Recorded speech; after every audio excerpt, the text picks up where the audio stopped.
Roll call. Susan Bowman. Miss Angela Tappan, District four. Here. Mr. Henry Doty, District B. Here. Mr. James Green, District C. Here. Mr. Derek Green, District D. Howard Clark, District E. All five are present, we have a forum. Can we get an announcement of the time and place for the minutes, please? Ms. Yolanda? It's 5:42 p.m. Okay. We'll stand for that invocation and pledge of allegiance, please.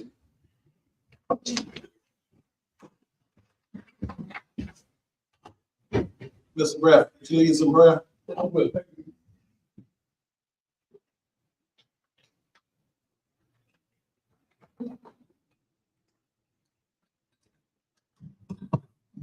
Let us bow our head, please.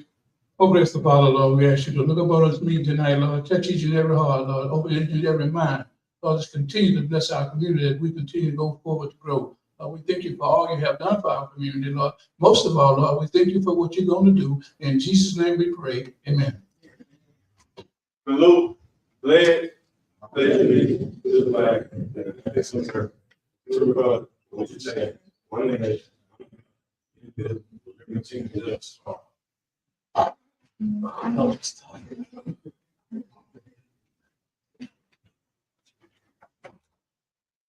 All right, we get public comment as it relates to the matter on the agenda, please.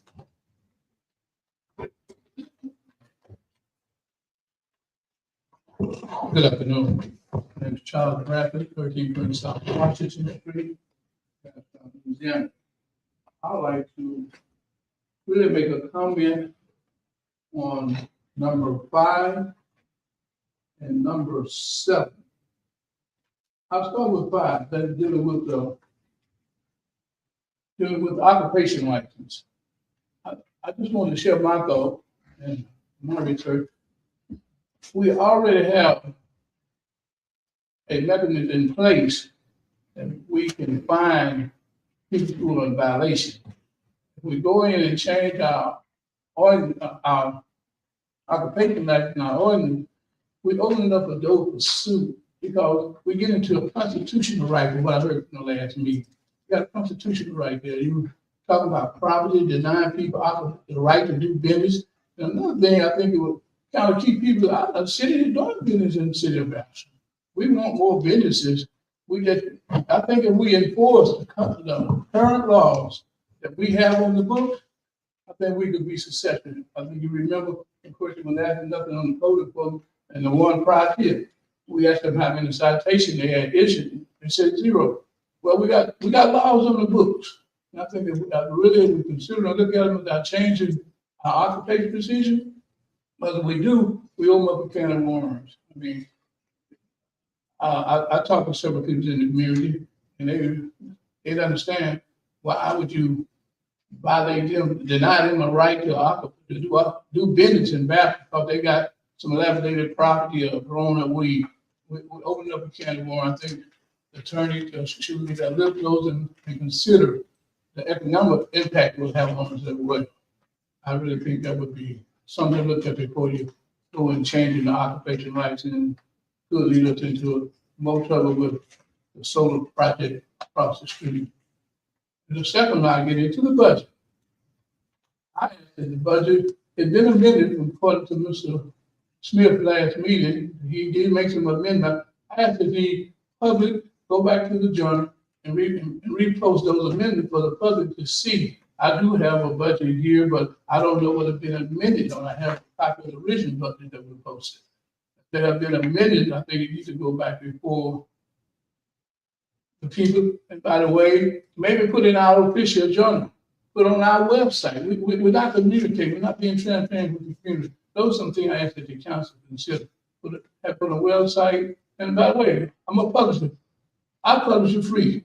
I'm a part of this community. You know, they want to put it in a local bachelor paper. Well, most people, we put out 1,500 copies throughout Morehouse Parish. I'd be more glad this time to publish free until we can get, we want to get our foot solid, get stepped and go in the right forward in our community. We want everybody to feel comfortable that our our councilman, everybody is being transparent, okay? That's nothing being hid, that, we all can rest and work together with a sound mind, I really feel that that's what we need to do before you pass the budget or anything, and that gives the people the opportunity to see, because just posting it on the wall, then you have to come in and sign, but people kind of, the other people, especially our taxpayers, they don't want to come in and walk in and sign their name, but if they get a newspaper or on website, or, something like that, we being transparent, I think we'll get a better involvement in our community if we could do it like that. We got to get people involved in everything we do. I think that would be great. And I thank you. I just want to say that I'm looking at that clock. I got 1 minute, be 1 minute, which I didn't do before. Thank you. I'm getting back. Good evening. Ricky Adams, Louisiana, District E. Three things on the agenda, item number 5, 6, and 7. Ordinance 26-4285, occupational license revocation and procedures. I concur with your Bishop Bradford regarding this matter. It doesn't make sense to me. You have a business already established. Then you want to go and take these business licenses because these individuals own property elsewhere inside the city and it's dilapidated. There is a system in place where the code enforcement goes out, either ask them politely, give them plenty of time to do what they need to do. If not, the next step is cite them. It was told in the last meeting or so. When you gonna take these people to court? Put this in Judge Lester Phillips lap. Let them find these and then tell them, clean it up, and then the city has the obligation to go in there and get a court order, clean it up, and put on their tax. That's the way the system works, I believe. Popeyes, Wendy, Burger King, if they got business around here, y'all gonna take their license? Nobody's gonna come here when you're gonna start giving folks license, and then they got property that fell down to the ground. A lot of property that fell down to the ground. Let me remind some of you all got property too here. They're looking shabby. Let's move on down to the sewer plant. That needs to be removed. These people come here and wait and treat our waste and take 70% of our money and leave us with 40% with the smell. Let's buy some property out there outside the city limits like we did many years ago to save Walmart. Let's think 35 years down the road. We're thinking every day. Every month, we're going every month with the same old thing. Let's move that sewer plant somewhere else. We got money, they got money. They treat it. Another company from another state coming to treat our waste. Final thing I'm gonna say about this budget. There's a lot of questions here. I'm not an auditor, but there's a lot of questions in this budget. And it starts with the finance committee. We're not checking our pennies. We're moving funds here. There's no question where it's going. There's going to be a lot of findings in this budget that you pass. A lot of findings. We got to do better, ladies and gentlemen. These are taxpayer dollars that we operate in a fund. Good evening. Anybody else? Number 5, approve ordinance 26-4285. 26-4285 is the occupational license ordinance, which gives us all, which continues everything we had before. It just adds the added category, which is those environmental beautification violations to the other violations that you can use to go through the process to revoke occupational license been issued for an offending party. It does not remove due process. It does not add anything extra to it. It keeps everything the court is ready to approve consistent with the order. It just adds an extra category of things that can be done.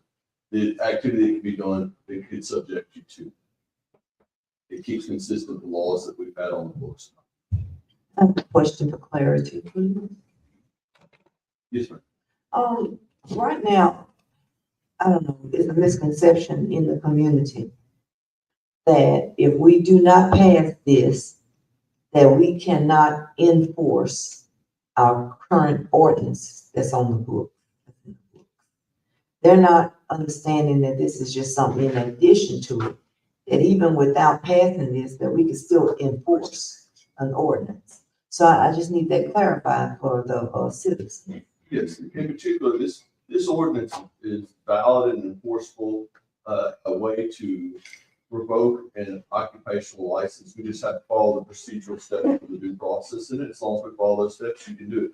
This simply just gains us an extra type of violation that can occur, an additional type of violation that could occur that could subject you to revocation. To history to date, I think the fear of revocation is the idea or concept that you could have it done has gained compliance. To date, I've never addressed this except the one time we were dealing with the solar issue. And at that time, that was a mistake of part, not mine. That was trying to deal with a problem that was quickly evolving, in which we ultimately prevailed in court with what this council and we had all discussed. That was it. Councilman Doe. I do have some concerns. Again, when you look at the word beautification, then we have no standard for what beautification is. Then basically it's left to be subjective. And who determines at that point what beautification is? If we don't spell it out, then that seems to me something that can always come back and be challenged. Again, if you're talking about just the beautification part of it, to me, it just seems like that is something that could be challenged because there is no standard whatsoever for what that is and what people need to go by. And let me say this as well too. There is a lot of misconception about the ordinance surrounding this. I don't know how much information we can give for everybody to get a good understanding. So it's our job to try to give as good an understanding and clarity as we can. If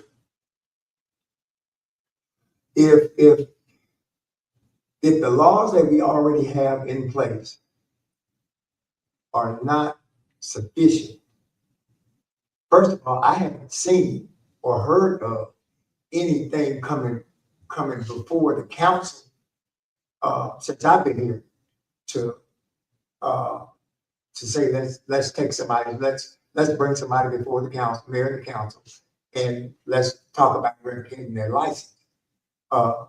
Again, to me, that would seem like, if we've never done that, that would seem like it would be, our first step. Again, I don't want, and I'm saying this for the public as well too. I don't want us, and I don't want it to make like we are making an ordinance for one particular group of people, one business, one person. Whatever we do, it needs to be universal, and it needs to be to the benefit of every citizen. So if you could just maybe address those couple of things, the beautification part of it, and the misconception that maybe we're doing this for one or two people, one or two businesses.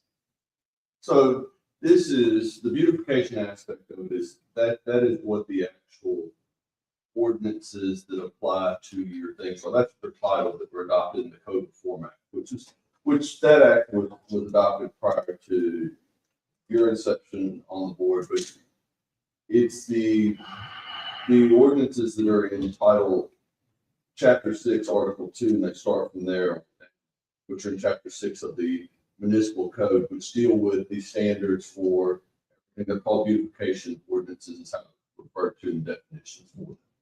So that's actually where it is defined, is that those ordinances are considered the beautification or the code enforcement. So, but if we're talking about changing, and it's not in the change, then which is going to apply? So those are the things that if you violate anything in those chapters, it could subject you to having your occupational license. Those are what we call them. We've already adopted them in place as we currently use the code.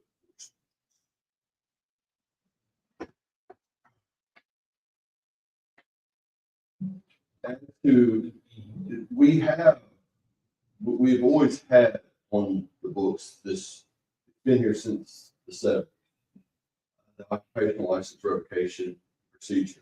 To date, I had yet to find one that we've actually have, not to say there hasn't been one, but I don't have records on the back of it. But there's no registered case that came out of the 4th district or the thing of ever. Because what I would go to tell you is that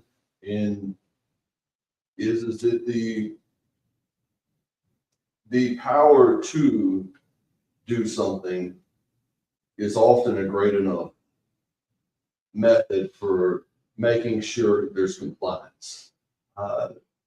If the speed law was just, hey, don't speed, but there was no penalty, it'd be a little hard to enforce because people wouldn't have a reason. You might be nice, you might have a courteous person, but because there's a penalty, because you're required to do it, or you are subject to something, compliance is gained through the mechanism which you get. This is simply a mechanism.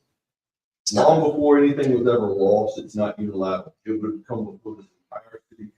Let me give you a question right there, since you spoke, and I didn't mean to cut you off, but I don't want to lose it.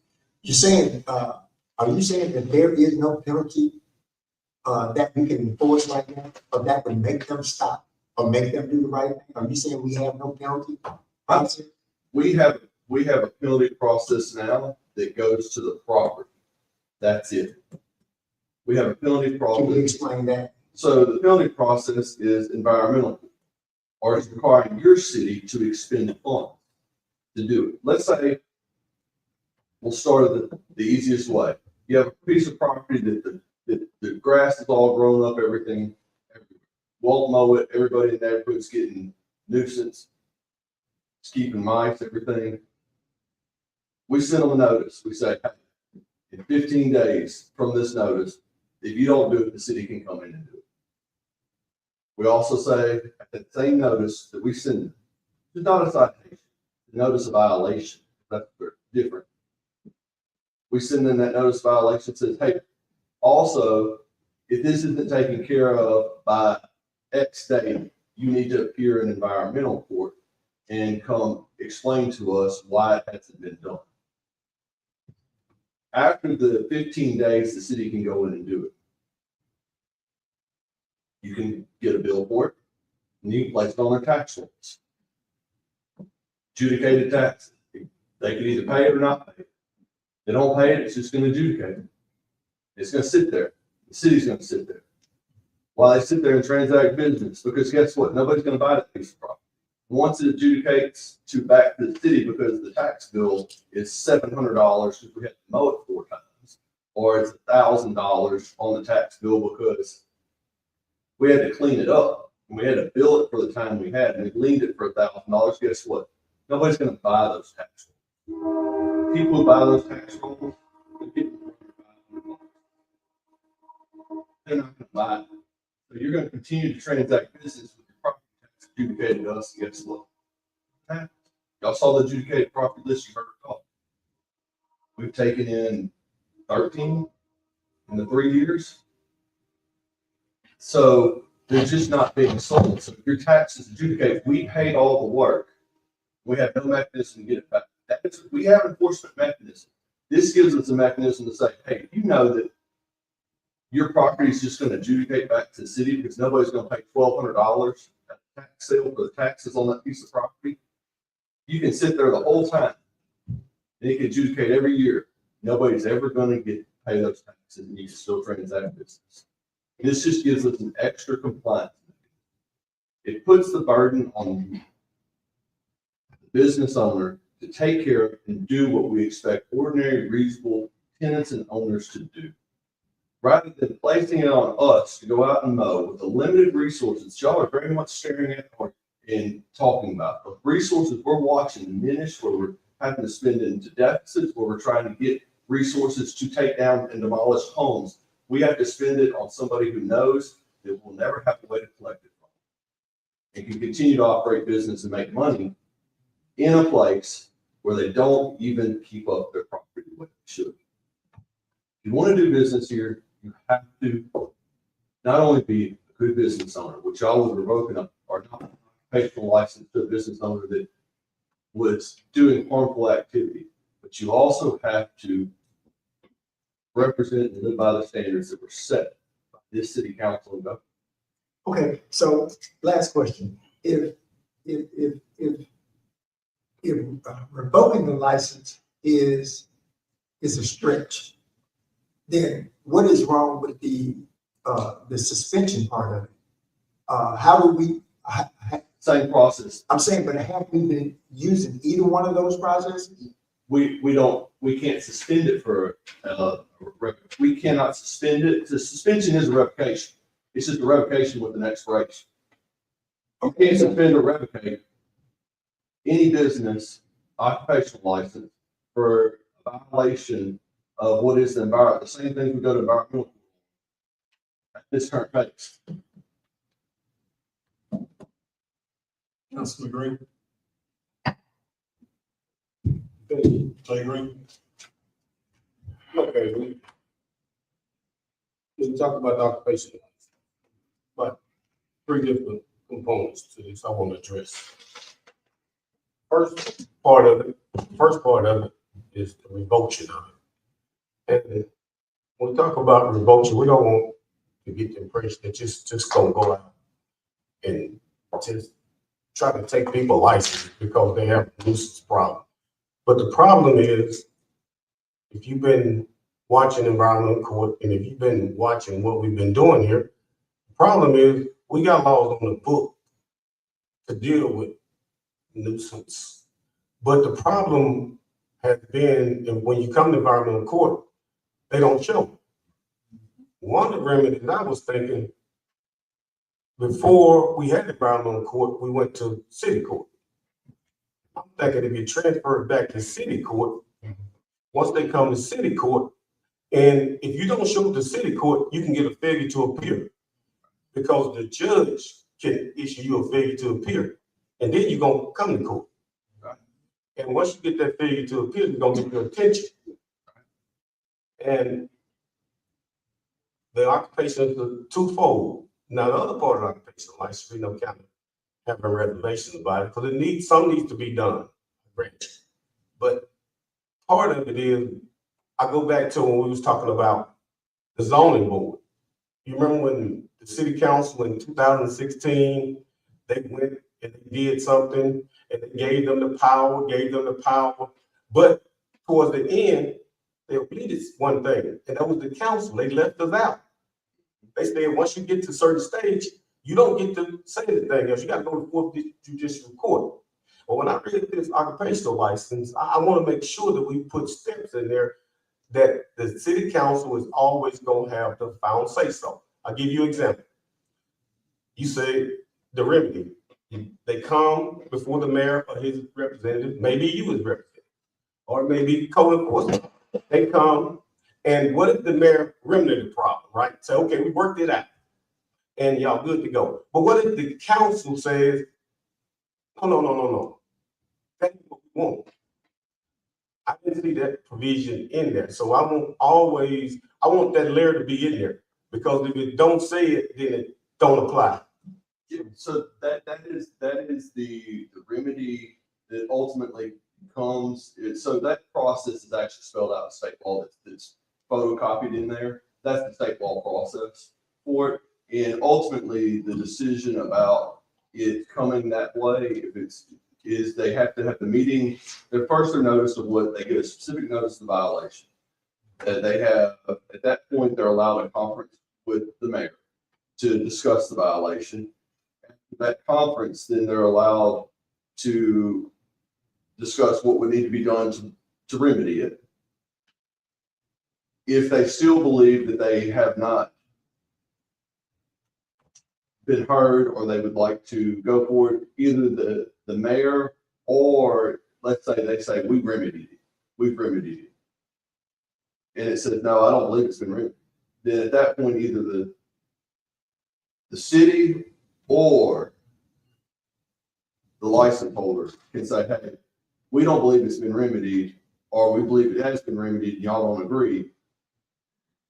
It has to come forward to this council to. Okay, that's if they can't come to agreement. Follow me on this.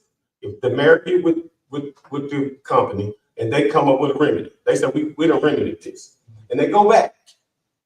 And the city council say, Mayor, respectfully, we disagree with the remedy. We do not want them to have occupational license. So therefore, I want the city council to have the final say so. Despite whether the mayor and the company agree, we may disagree. We always want to have the final say so. We may agree. We may say, okay, that's a great remedy. But if we don't agree, we want to come back before the council, because we're going to be ultimately responsible. We are the legislative branch. Correct. And we make the laws. Executive branch, they enforce the law, right? So what I'm saying is we want to always make sure that we have the final say so. Not saying that we will, because we probably be in agreement, but we don't want to diminish our legislative authority and our ability. So that was one part of it. I just want to make sure if we do pass it, that it's included in it. If you just say it and it's not in writing, it ain't happening. Because we looking years and years down the road. This is just not a snapshot. This is for years and years to come. So it needs to be something in writing. The council is always going to have final say so as to when you deal with revocation. And another thing is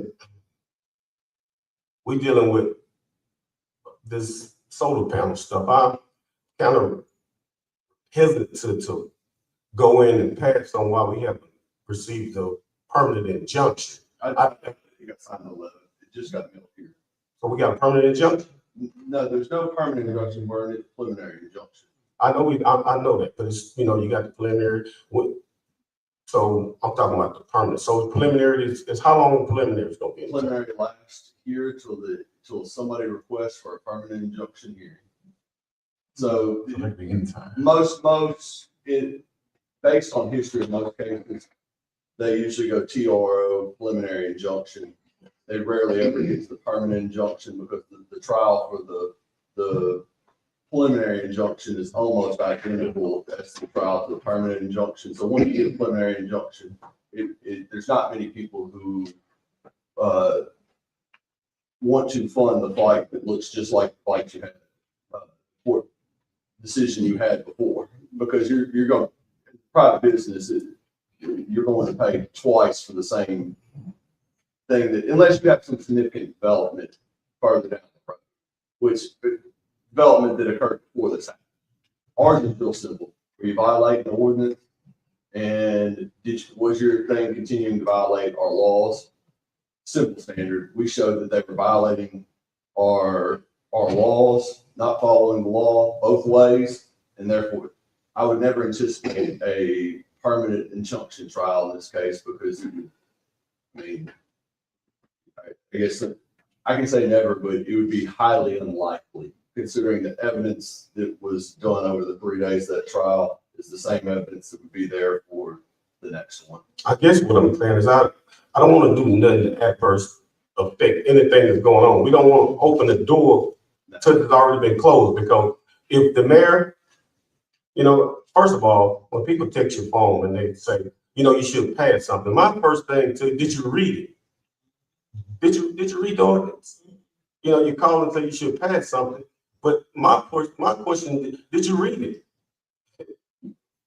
No, because people they want you to do something, they don't want to read it. You gotta read, you gotta be confident of what you sign. You just can't go sign something just because somebody wants you to sign it. I'm all for this, and then I beg to differ slightly with Mr. Anderson's like approach to it when he talked about occupational license. You want to be a good steward and you want to be a good business owner in the city. And having one business that you're making money off of, but then you negative impacting the whole community over here. So you got to weigh the good, your bad outweighing your good. So as councilmen, as a mayor, you got to make a determination. Hey, we got to find a way to remedy this. And one of those remedies will be revoking your occupational license. That is the nuclear option. That is the last and final stage. And like you said, it's never been done. So it probably won't. But if you get somebody to just defiant and just want to be defiant, do not want to go abide by the laws, rules, and regulations, then you have to have some type of mechanism in place to ensure that we can do something about it, because you don't want to be just laughing stock. Some people just come over and over. And one of my remedies is going back to regular court where they have teeth. They fine them, because I don't know what has changed between regular court and environmental court, because they used to go to court and they got fined. But now you're saying what you say, it goes to the property, right? Correct. So environmental court just deals with property. It's a civil court. And that's one avenue that we're really looking at, and we've been putting the research to. And I have that is an avenue that has been the criminal court avenue is something that has been very well discussed, and that we're working on moving in that well. We're trying to move it. We're trying to gain every tool possible. If we learned anything over the last 6 months, we learned that by the time something pops up, trying to put it in place when it pops up, we're far too late. And so we're just trying to build, as you say, 10 years down the road, something that survives us. That if this was to ever happen again, long past the days of us being in here and everything we had to do to work together to figure all the stuff out we did over the last year, this would outlive us and give an avenue to a council that some of us may never see if this were to happen. Okay. So one other point of information. Definition of insanity is doing the same thing over and over and over and over, without, like, just continues to do the same thing over and over. So environmental court, before we transformed the environmental court, it was under the penal of civil court through Mr. Phillip, right? Yeah, he was doing it as a criminal violation. Well, okay. And I've kind of triaged that here in the last 3 weeks to figure out he was doing it as a criminal violation, but then they put in place the administrative officer, hearing officer title back in 2016. Hold up, stop right there, because you're gonna make me lose train of thought. Okay. You own where I'm going. 2016, they moved it over, right? So we've been doing this since 2016. You do a study since 2016 in environmental court, it's been ineffective. I'm talking about 0 results, pretty much. Because when I came in 2020, I think we probably can count on one hand how many cases that has actually really been prosecuted. Since 2016, that's 10 years. So my thing about it is, why don't we get away from environmental court and let's go back to the criminal court? Because you got a judge that we got to pay, environmental judge. You got people just coming. It's like you spending money for no reason, because there's no result. I agree with you 100%. And I think we're all talking in the same vein. This ordinance tonight is an option.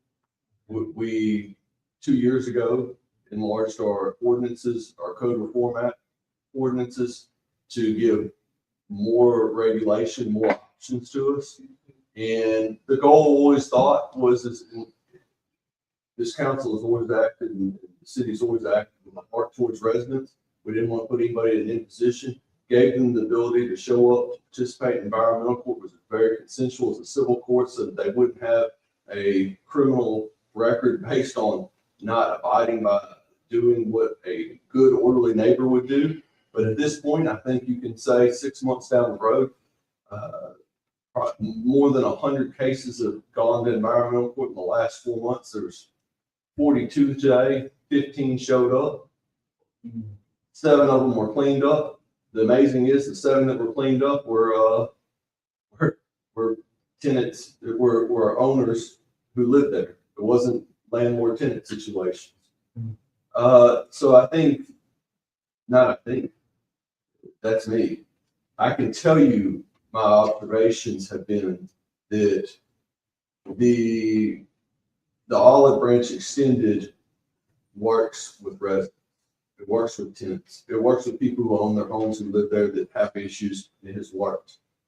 It does not work with the more aggressive situation, which is the landlord tenant situation. It's not personalized to a single person.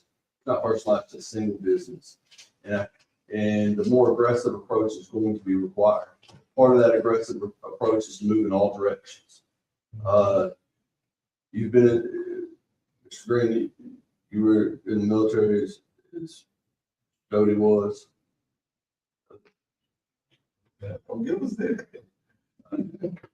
Yeah, but you've been in the military. We've all dealt with it. You don't go to a battle with just the ammunition you think you need. You go with everything that you can have. 3 years ago when I came here, I heard everything. On board, Mr. James Green was on board for Mr. Doty. Every time I made contact, wanted me to go to war over these properties that were out of compliance. I added up the hours, it's far more hours than probably ever spent in litigation we had, discussing the calls and texts.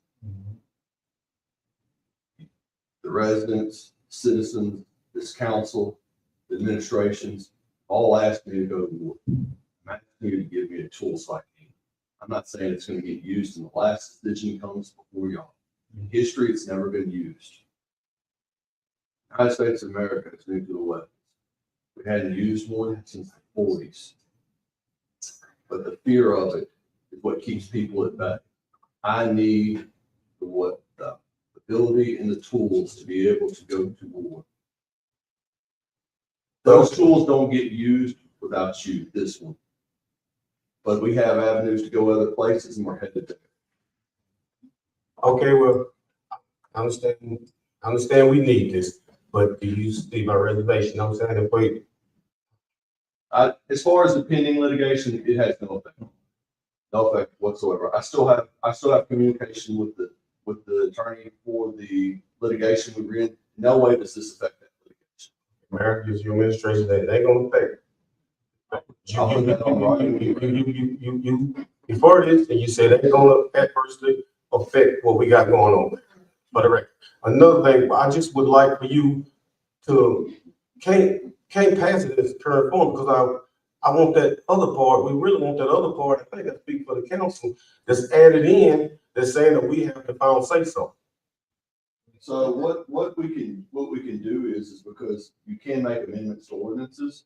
So what we can do to this is Right. we can write it right here as an amendment to Crawford tonight that would say that any, and that's what I was bringing up. So if you want to move on to the budget items real quick, then we can pass this for the time until we can make that sort of amendment, come back and end it with it. And I can have written copies for y'all to have. It's just a little short piece of language that go in there that says that any satisfaction, anything deemed satisfied would need to be deemed satisfied by the council. I voted me up, right? You speak to the rest of the council.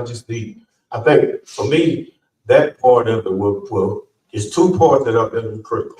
Don't want to adversely affect what we got going on over it with the solar panels, and don't want to give away our legislative powers. So if you could, if you could put that in and write, not a voice. I'm talking about actually have it spelled out where we can see it and actually visualize it, and we all come to the agreement that We can just pass and go take the budget off so we don't hold up everyone. what's being passed. Come on, we move on to the next item and come back. Move on to the next.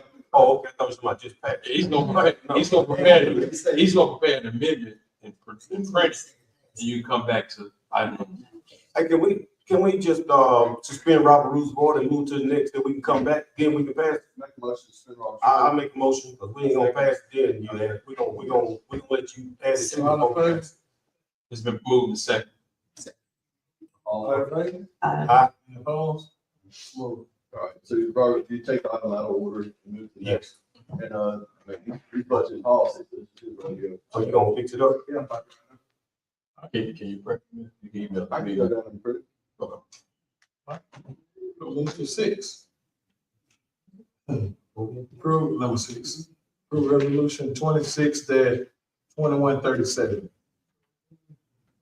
Good afternoon, Mr. Chairman, Madam Pro Tem, and members. Again, this is a resolution to adopt the operating budget of revenues expenditures for the sewer fund for the fiscal year ending July 1, beginning July 1, 2026, and ending June 30, 2027. Before I begin, members, I just want to make a couple quick comments because there oftentimes there's information put out in this meeting that I think the public may take and maybe a misunderstanding. So I want to clarify a couple of things real quick. There are two things that these budgets are going to accomplish in regards to finance. Number one, the adoption of these budgets prior to June 30th will prevent one of these recurring findings that always occur when you don't adopt the budget on time. That's number one. Number two, the fact that we've modified and we continue to amend the budgets periodically throughout the year to comply with the 5% variance is going to eliminate an additional finding that this administration won't have at the end of this fiscal year. So those two things that I want to point out real quick. Again, the sewer budget is pretty straightforward. I have produced and offered up a couple of amendments just to the balance sheet. What happened was, I guess I got a little happy feet with preparing the budget that when I got to the balance sheet, I left the item off on number 24. I mean, not 24, but yeah, that should have been in there that accurately reflect what the beginning balance, fund balance would be, was that 10.4 million. So it's a simple amendment. It's just a clerical error that I corrected to properly show what the beginning fund balance for the sewer use fee beginning of the fiscal year. And there's another thing that I also wanted to address in regards to the amendments. There's a difference between a proposed and an adopted budget. This is a proposed budget. The law dictates what the administration has to do in regards to a proposed budget. We have to advertise it, has to be put for an inspection. And FYI, I think only one person during the time that we put it on, which was more than 10 days, actually physically came and inspected the budget. That's just for clarification on that. Again, the concept of amending a proposed budget is within your wheelhouse to do because number one, you're not a rubber stamp to any administration. So the idea that you would have to go back and re-advertise any changes that you made to the proposed budget is not founded in the law at all. So y'all have the authority. Matter of fact, I think Mr. Green said y'all legislate body, and this is one of the functions y'all have. We present a proposed budget, y'all can amend it because everything that you do has to be in an open meeting. So it's inherently the public are involved in everything you do. So there's no need to post and advertise what you all do because everything you do has to conform to the public meetings law. We don't. What we purport has to be advertised because that's what law says. We prepare the proposed budget, has to be advertised. We have to have a public meeting where we're questioning on what's in the proposed budget. When y'all take it up, y'all are going to be questioned on the amendments and anything you do because the public has commented everything that you're going to do. And again, anybody asks any questions, again, have them reference the authority. Because here again, the what I'm quoting y'all is in Title 39, 1310. Y'all have the authority to amend the budget, a proposed budget, as ever y'all see fit. Again, the only timeline you have is to have it passed by the 30th. So y'all not a rubber stamp for any administration.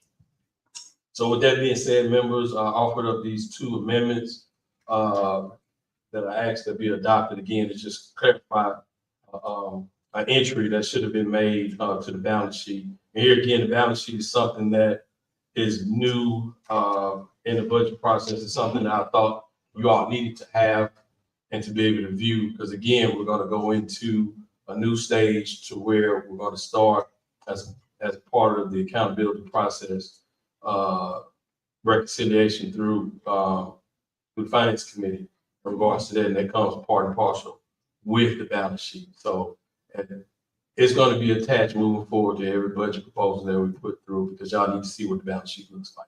And here again, the budget that we prepare are conforming to the charter of accounts that the legislative body puts out.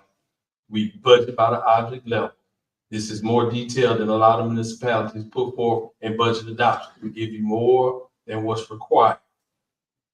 No one looks at the audit reports more than this administration, because again, you start looking at our budgets, they're often gonna start looking like, okay, this looks like an audit report.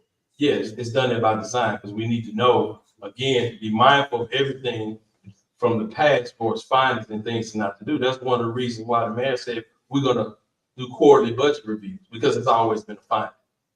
Because you wait at the end of the year and you make this mad dash and scramble to try to fix things you should have fixed along the way. We're not doing that anymore. So I only say that because I want the public to understand that this is the accurate information that we're putting forth, and we're not hiding anything. We're giving you more than is legally required, because y'all need to be able to do your job. Yeah, so yeah, members, got a set of amendments to the sewer use fee balance sheet that I'll ask that you adopt and pass before considering the final budget. But if there are any questions on the balance sheet amendments, then we get into the budget itself. Yeah, I have some questions. We talking the sewer? We're talking about I want y'all to consider the amendment first on the balance sheet, then we get into the budget. Yeah, that's gonna be part of the question as well. Yeah, just ask a question. It doesn't matter. Yeah. What you got? Yeah, the reason I guess my question coming in, because I was trying to, I guess I could kind of follow myself, but I was trying to figure out the numbers, and I was looking at this budget, and then your year to date is February 28th, which is like 4 months ago, and so it's kind of hard to, because you were telling us that we're gonna have a quarterly, I guess a quarterly budget with showing the amendments. And if we go into the fourth quarter, then the numbers will be different. So it's kind of hard. It's kind of hard to. Well, I think I can preempt your question. We have to put in a snapshot. It's just required. The thing that you're considering is in column I, which is the proposed budget. We have to put these snapshots. We have to put what the original budget was. We have to put a snapshot. We have to put the estimated year remaining in the last amended budget. That's just required. Right. I get that part, but in order for us to see then if we know where we'll be going from the end of, we don't know the numbers from the end of 25, 26. Yeah, because we ain't got to the closeout year yet. So it's kind of hard to, when you're looking at numbers, you be like, okay, well, just for example, just take, you just say the amendment for number 29. When the original budget, it was 0. And then year to date as the February. No. The amendment is the balance. That's why I say we take one step at a time. This is the balance sheet. And again, y'all have never been given a balance sheet, so I'm hoping it's not confusing y'all. But you say, but you need to have the balance sheet. You need to be familiar with it, and you need to understand it. So we got to take it separate. I know, because they don't fit. For your question, that doesn't fit, because the balance sheet is the balance sheet. The budget is the budget. Well, I'm talking about, you said on line 29, column E, right? Column E, that's the balance sheet. On line 29, the budget is by a little country, correct? No, that's the budget. You got to turn to the second page of the balance sheet. No, this is new. Y'all haven't been given the balance sheet before. Okay. But that's not meaning that we're not going to keep giving it to you. Yeah, but still, my question with line 29, you see how the original budget was 0? Yeah, that was just because I didn't carry over. If you go to the budget column I, line 9. That should have been there. And again, I said I probably had happy feet trying to get the budget out the way. And then when I got to the end, I didn't make that entry. So that this amendment corrects that entry. So line on the budget, line 9, column I should have been in E29. No, I said line 29. Yes, line 29, column E should be the same number that's on the budget, line 9, column I. I get what you're saying. That's one, at least one thing. So the original budget, it was at 0, right? Correct? No, the original balance sheet, yes. Yeah, so to year date, I'm gonna take the 386,000. So tell me what's year to date for that particular. There's no year to date with the balance sheet. Okay, but let's look at the balance sheet. Let's look at what's the balance sheet on the sewer product. The budget. No, just the balance sheet. There are 2 parts. There's the budget and there's the balance sheet. It's on the back of what you're looking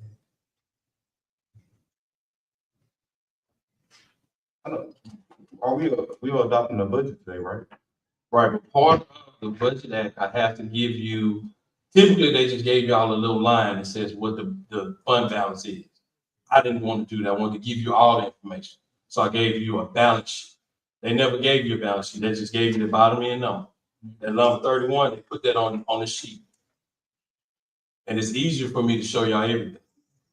So that's why I attached the balance sheet to the budget. So you got to look at it separately because they don't fit other than that number. Because they incorporated it before and it was kind of hard to process. This is easier to process. It's easier in the sense that they're separate and you just separate. You want to know what's in the fund balance? Here's the balance sheet. It's going to tell you. Okay? And the budget, you flip over the budget, this is what we spending every year. Yeah, I get it. I get what you're talking about the balance sheet, but I'm pertaining to the budget, right? Right. That's why let's do the balance sheet first and then we get to the budget. Okay. Okay. They're 2 separate documents. Okay? That's just 2 separate documents. You have a balance sheet. And again, when you look at the audit report gonna have the balance sheet information in it and all the things that are attached to it. It's gonna have the budget stuff that's all attached to it. This is just stuff that you're gonna have to process and get this information because you need to have it. And we're gonna keep giving it to you. I know it's new, but we're gonna give it to you and you're gonna be able to process it. And it's gonna be a lot more familiar as we go along. I promise you what.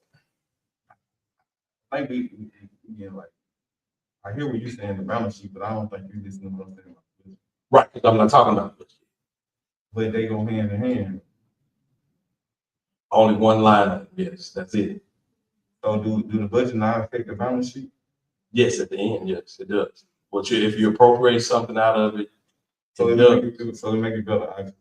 So you want to stay on the balance sheet, then when we get to the budget. Right, because I just want that amendment to be out the way so we can get into the budget. Because this is relatively minor. It's kind of hard for me to even adopt that amendment when our questions pertaining to the budget. That's why I was trying to tell Okay, you. we can take it, whatever. You know me, we can take whatever it is. I thought that was easy because it's just an entry. It's just an entry change. But we go back to the budget. Because it don't also when I was looking at it, and I hate to open the door to the operating budget as well, but it goes. Yeah, we'll just ask your question.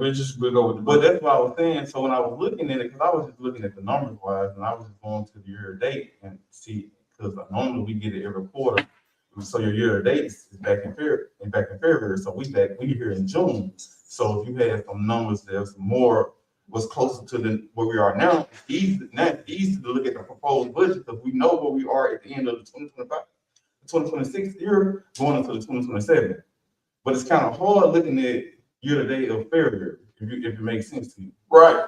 I'm not saying why you're looking at that as opposed to the last amended budget. That's the most accurate when it comes to you. You want to do apples and apples to compare. That's my next question. When was the last amended budget? It's right here. That was the one that was passed. I don't remember what day it was, but it was when we did the Q3 budget. Yeah, but remember I asked you, I said, well, so Ricky, we don't get a quarter four, because a quarter four will tell you more where you at going to 2027. No, quarter four is going to tell you how we ended this fiscal year. Yeah, and you know your numbers are to budget for 2027, right? Right, but it's gonna be based on, when I do the 5-year actuals, the amended budget is the number that I use in my calculation. So here again, we're only talking about a 5% or less variance, so it's not gonna throw the numbers off dramatically. That's why we amend it every quarter, so they don't have these big swings. So you have to, and budgets are just snapshots. We have to give you these snapshots because we can't wait till now to put together a proposed budget. So that's why we amended it, and you look at column G to give you that, what it should be close to the end of the year. So that's why you have to do those comparisons, because year to date is just a snapshot of what we spent based on that date. And that's what the percentage that I give you when you give those budgets, so you can have a guide. Okay, now you're looking at these object categories, because this should have been 65%. That's the benchmark that I told you is the guide when you process those budget amendments to see, okay, this is at 30%. I see why you're reducing that, because it should be close to 65. So we didn't need this much because we only spent 35. So I think you're kind of mixing two processes together, and you shouldn't, because the comparison you need to do, you just look at G. So when you go on budget for I, right? You budget for proposed budget, we going 26, 27. So how do you get that number from your budget? Ain't it? 5-year actual. So you don't get your number from the end of 25, 26? Yeah, I use column G, because I can't. That's what I'm telling you. So that's what my question. So when this number right now we see, is this going off quarter 3 when we adopted? Yes. So when was quarter 3? So we should be looking at quarter 4, right? So I'm not gonna have quarter 4 for you, because we have to adopt the budget by June 30. There's no way for me to give it to you with that information for Q4 during that process. You're not gonna ever have that unless we not adopt the budget on time. Point of information. I just want to make sure you recognize. Okay. Are we still talking about the $386,000? No, we on the budget. We're gonna come back to that. It's all. I just want to make sure, so, a lot of things have been flying around, so we need to change it and talking about a lot of stuff. And whatever we're talking about, we need to make sure. Right. Councilman Green asked to go to the budget. I asked to adopt the amendment, so the whole budget could be in the posture to pass. But he wanted to ask a specific question about the budget. I said, well, we just go to the budget and adopt the amendment later. But can I one more question? So the last amendment budget, what was that year to date of? It's on here, 26. That's Q3. So we probably adopted that. I believe it was March. So again, we got March, April, May, June, headed towards July. So where are the numbers are right now? We would do that in the fourth quarter. I projected it. The column G is a projection on what's remaining. That's why I got the remaining columns.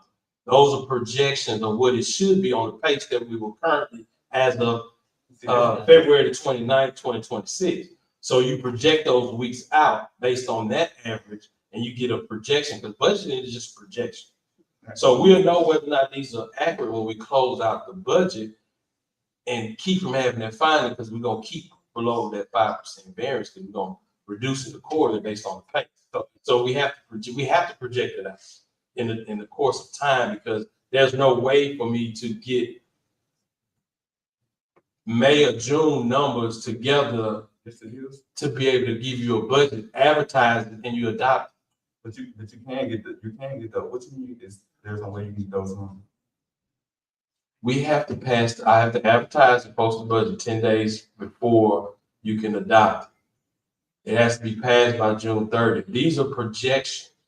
So if we had 65%, 65 and 35% is 100%, Mr. Green. So I use 30%, 35%. That's what we should be if everything equal. That's what we should be. That don't mean that was actually spent. That's why we're gonna amend the budget at the closeout year. It doesn't have anything to do with projecting it out. Because I put in this fiscal year as of column G, and I added in the 5-year actuals and come up with a range, because these just estimates. So I'm glad you said that. So because when we was talking to the auditor, he said that's what we should consider most definitely, to know where we are at the end of our fourth quarter before we approve of a budget. And this is column G is that. Now you telling me this going off based off quarter three. Mr. Gray, I don't know how, any other way to truncate that because we have a limited amount of time. We are not gonna close out this year budget until July. Because to get accurate numbers, because the last fourth quarter budget revisions are gonna be 90 to 95% of what we've spent. So it's gonna be almost accurate. And there's no way to be able to pass, and the law doesn't require us to do that. That's why we make these projections.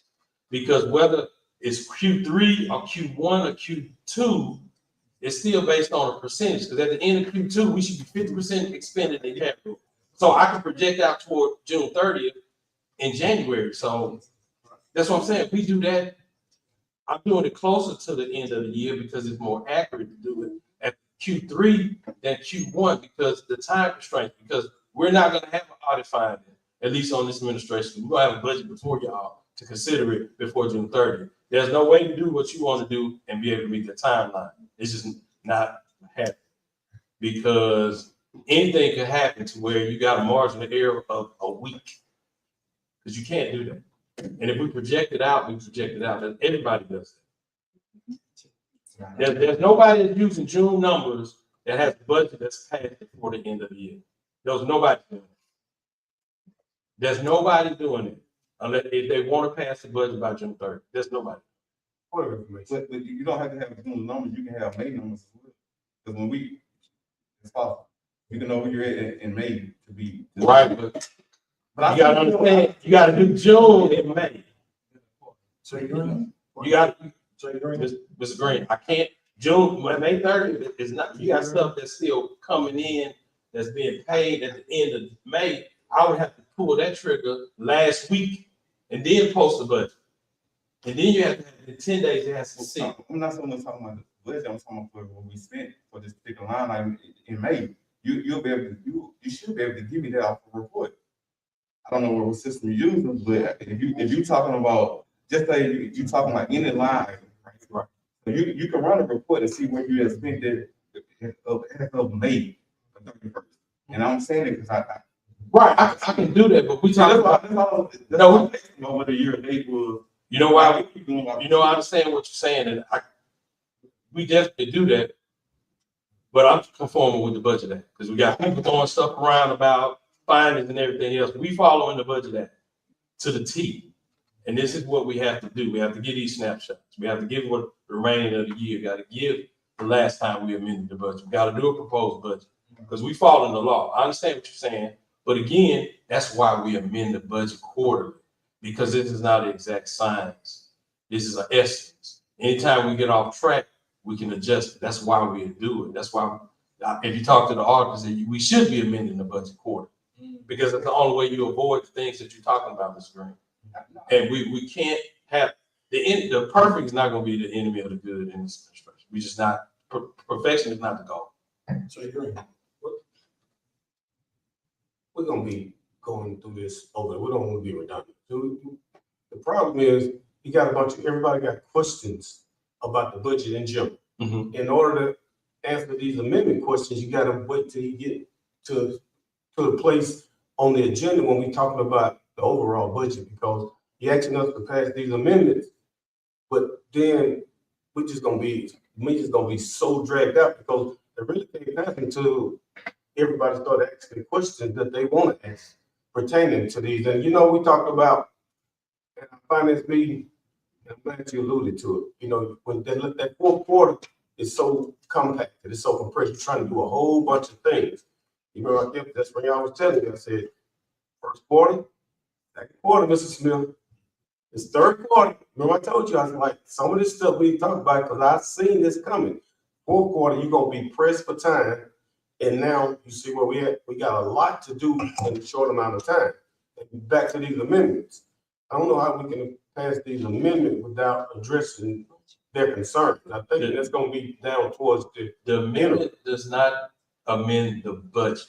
That's the point. It does not. You can throw the balance sheet away and still pass the budget, because that's not required. I'm giving you the balance sheet because you need this information. Well, the balance sheet is not required. I could just ask you to put that line on the balance sheet. Sir. what I'm saying is I'm trying to make this pretty. I'm trying to say that they got questions they want to ask about the amendment. I understand. You got the amendment, but it's like so far up that they got questions that you got, when we get down to the budget, all these questions gonna come up all over again. I get it, but I'm It's not like we gonna be amending, like another 3 hours with the same right, revolving doors. So let's just wait till we get down there. the amendments is not to the actual budget. That's why I want to take that up first, because it's just an entry that I failed to put in to accurately reflect what's the beginning balance of the fiscal year. This is all. The budget is not being amended. So that's why I say they're separate documents. Well, maybe I'll make it a little simple. Maybe when you get down to the end of it, maybe it'll answer itself. You say you didn't put it in here, all these questions they're asking, when you get to the budget, maybe the budget will answer it itself. Yeah, because I'm not changing the budget. You know what I'm saying? So it's just so like a mute point right now. Right, I'm not amending the budget. So that's what I'm saying. It's not the issue. Real quickly, Mr. Smith, is the $386,000 inside the proposed budget? Yes, it is. Line 9, It's already column inside I. Yes, yes, proposed budget. yes. So, but what you're saying is you just made a mistake on putting it on the fund balance sheet. Yes, sir. That's it. And that's all I want to do that first, just to make that clerical change to accurately show y'all what the beginning balance would be. The budget already has that number in there. And It's always. no amendment, that's not, I'm not amending the budget. The balance sheet, that's why I said. Right, no, I'm asking this question, I'm not amending the budget, it's the balance sheet. And here again, members, I'm giving y'all information that I think you're gonna need, and I'm not sure why this is a problem, because we can pull back if it creates a problem. I don't want to pull back, because I think y'all need this information. But if this is starting to be a source of problems, I can pull back information that I think y'all need. But if it's a problem, you know, because I don't want to create any undue problems with trying to be proactive about things. Don't want to do that. Listen, we not gonna want you to pull back on anything. This is a lot of stuff that we're dealing with, a lot of numbers.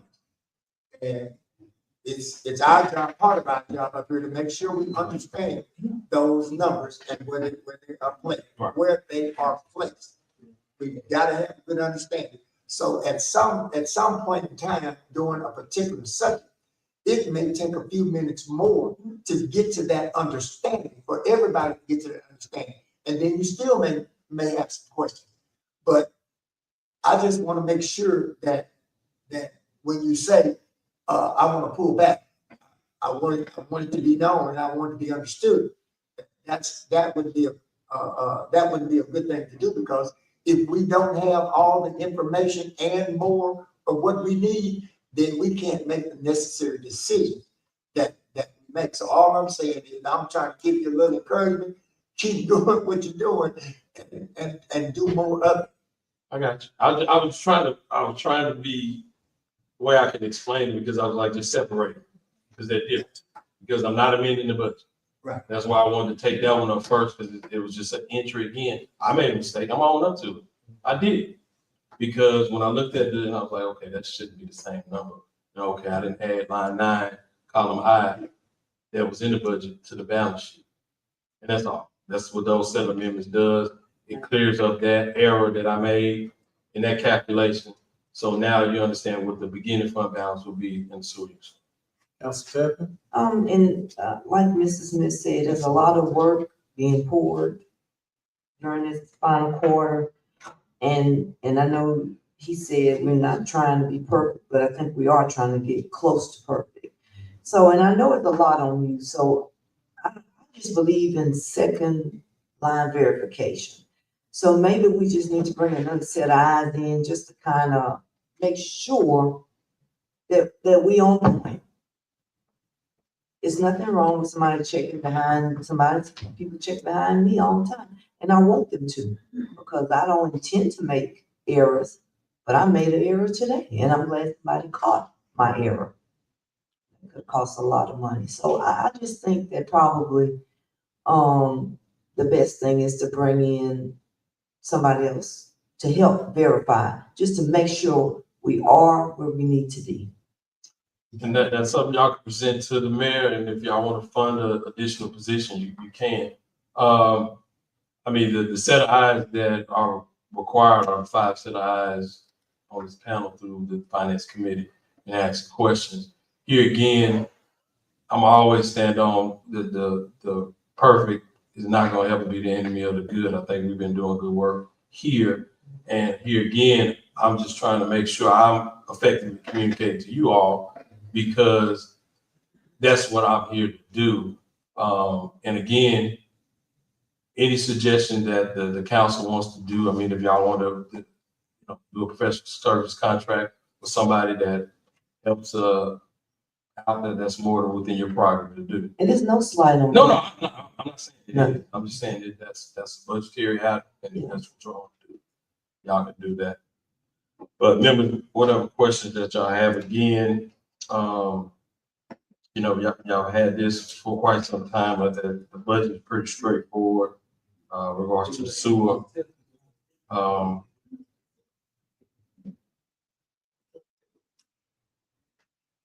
So when you got to it, I was explaining, you said you made a mistake, right? You correct, you want us to do the amendment. But what I was saying, when on down in the budget thing, I didn't say meaning that it was gonna show itself. It was just gonna be, still is doing it twice. When you got to the budgetary part of it, on down, you would have seen it. So now when we see it, it's just like we spend a bunch of time. I guarantee you, when we get there again, it's gonna still be there. And now you want us to go ahead and vote on it. But it's just council pleasure if y'all want to continue the discussion on. But if it's been resolved, we can vote on it. But we don't need to keep From my understanding.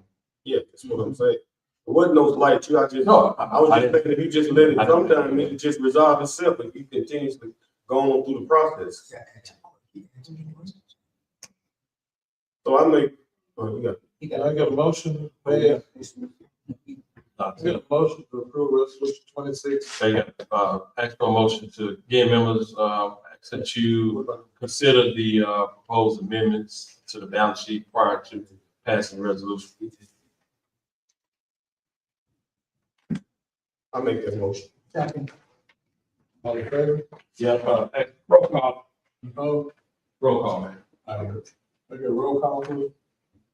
Ms. Angela Thatcher, District 8. Yes. This is amendment. Oh, yeah. Nah, It's just amendments. That's it. A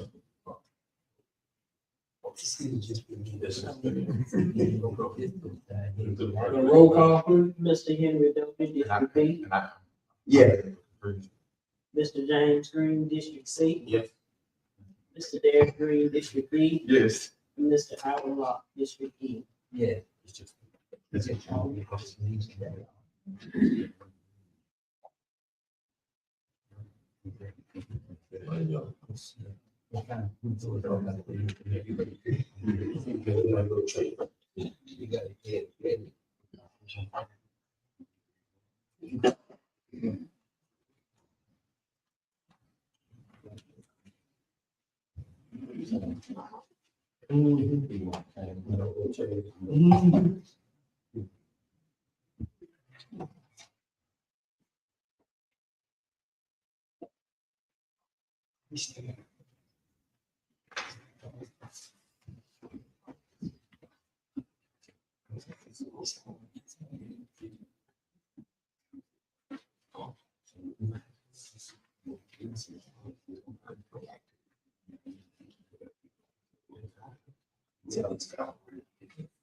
Pass the resolution. Okay. We ask the board to please, number 6, to approve the resolution 26-2137 for the sewer rate.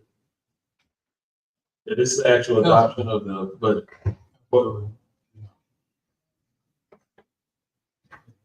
I'm in there most of it. You want to yield to Councilman Jody? Operate.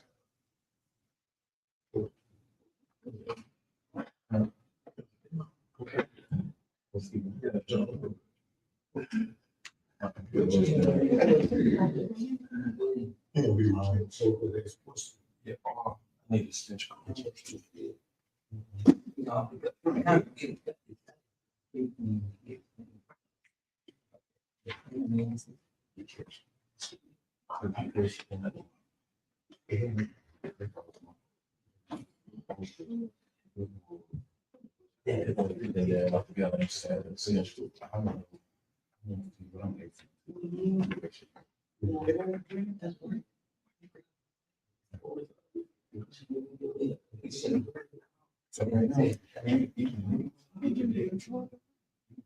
Yeah, well, plus, we gonna go down. Using that. Yes, I hope.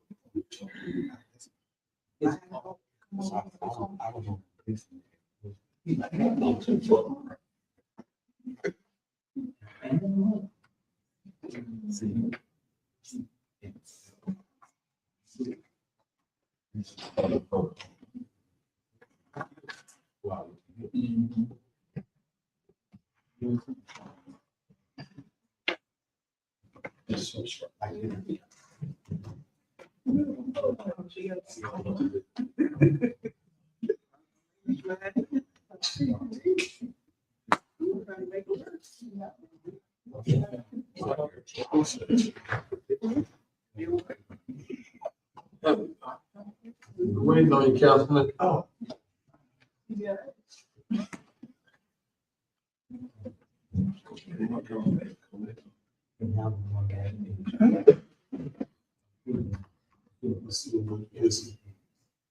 This time, ask for a motion to approve resolution 26-2137. I get a motion? I second. I get a roll call, please, Ms. Yolanda?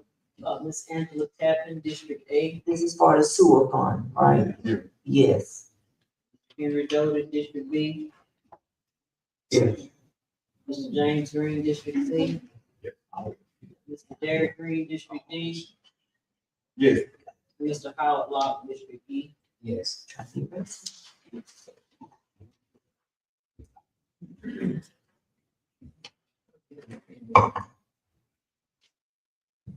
Okay, we have to get. We're gonna do it.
Sorry, 5-2.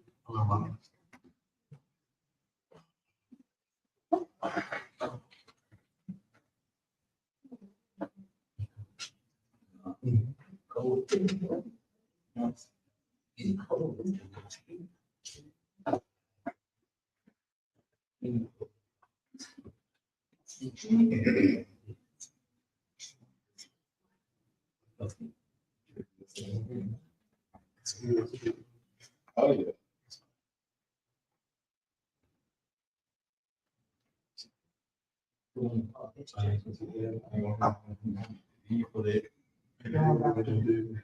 Y'all about to vote on the main budget. Not yet. Because I voted on the facility, right? That's correct. And are y'all about to move on to main budget? Number 7.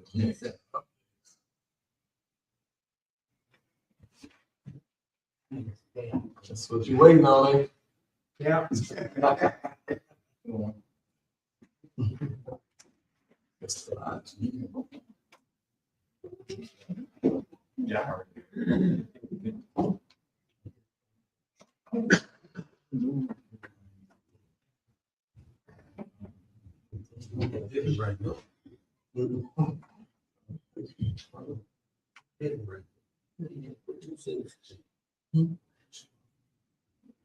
Number 7. All right, we're gonna move to number 7.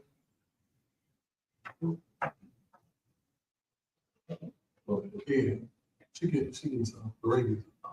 We're gonna move to number 7 to approve resolution 26-2138. Members, item number 7, is, the operating budget revenues and expenditures for the general fund fiscal year beginning July 1, 2026, ending June 30, 2027. Again, members, this budget that's proposed is a balanced budget. There is no one-time money funding any recurring revenue. It's basically a standstill budget without any major significant changes. Again, public safety, police and fire was funded at the levels that were last year. And the only changes to this budget from last year is the one-time money that's no longer in the budget. And again, any one-time money that we anticipate receiving, which you know we will through state grants, we would do a budget amendment, appropriating those funds and tying them to one-time expenditure as we get it in. So again, Mr. Green, that's gonna alleviate your concern in regards to that. When we get a grant in, I'm not gonna put it in the budget until the ACHA hits, the ACH hits.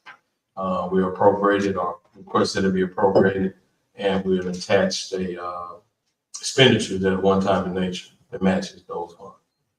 So with that being said, again, there's some consolidations that we did to kind of streamline the budget. Anticipate further streamline regards to object codes. There are a lot of redundant things that we're going to eventually eliminate to make the budget more streamlined. Again, members, I referenced the legislative order for chart of accounts and the budget preparation and the amendments that are made, and also take guidance from the audit reports. Because again, if you look at the audit reports, they kind of mimic and mirror the budget documents that I presented. One of the main reasons why I'm going to start putting balance sheets attached to the budget as opposed to just giving you what that fund balance beginning and end.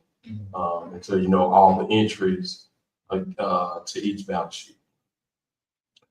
So with that being said, members, if you have any questions, we can start with the admin.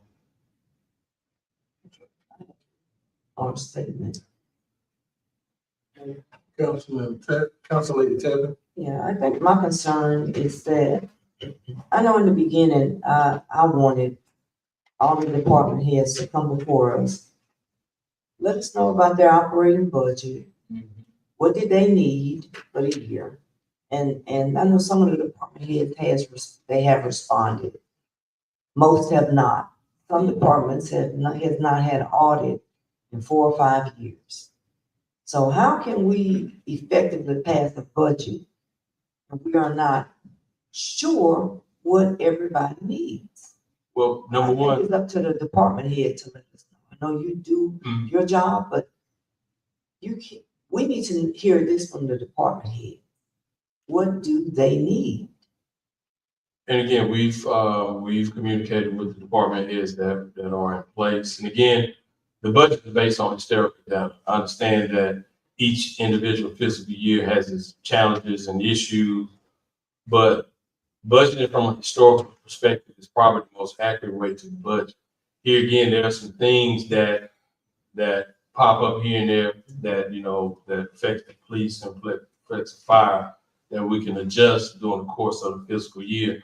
But I'm confident in looking at historical data because that's what is typically used when budgeting, because regardless of what input that a department head may or may not put in, it still should be somewhat consistent with the historical data. With, again, there are certain instances where you have to deviate because the real-time issues that present themselves have to be addressed. And those acute occurrences we address during the fiscal year, and we try to address with the most critical areas of the budget. That's with public safety. We have the chief, fire chief, we have the police chief here, which again, they put input in the budget and their critical needs have been addressed because again, the mayor's priority when budgeting is to do public safety first. So for your concern is that, again, we're mainly using historical data, which again is not an end all be all now, okay? It's just a healthy guide to use.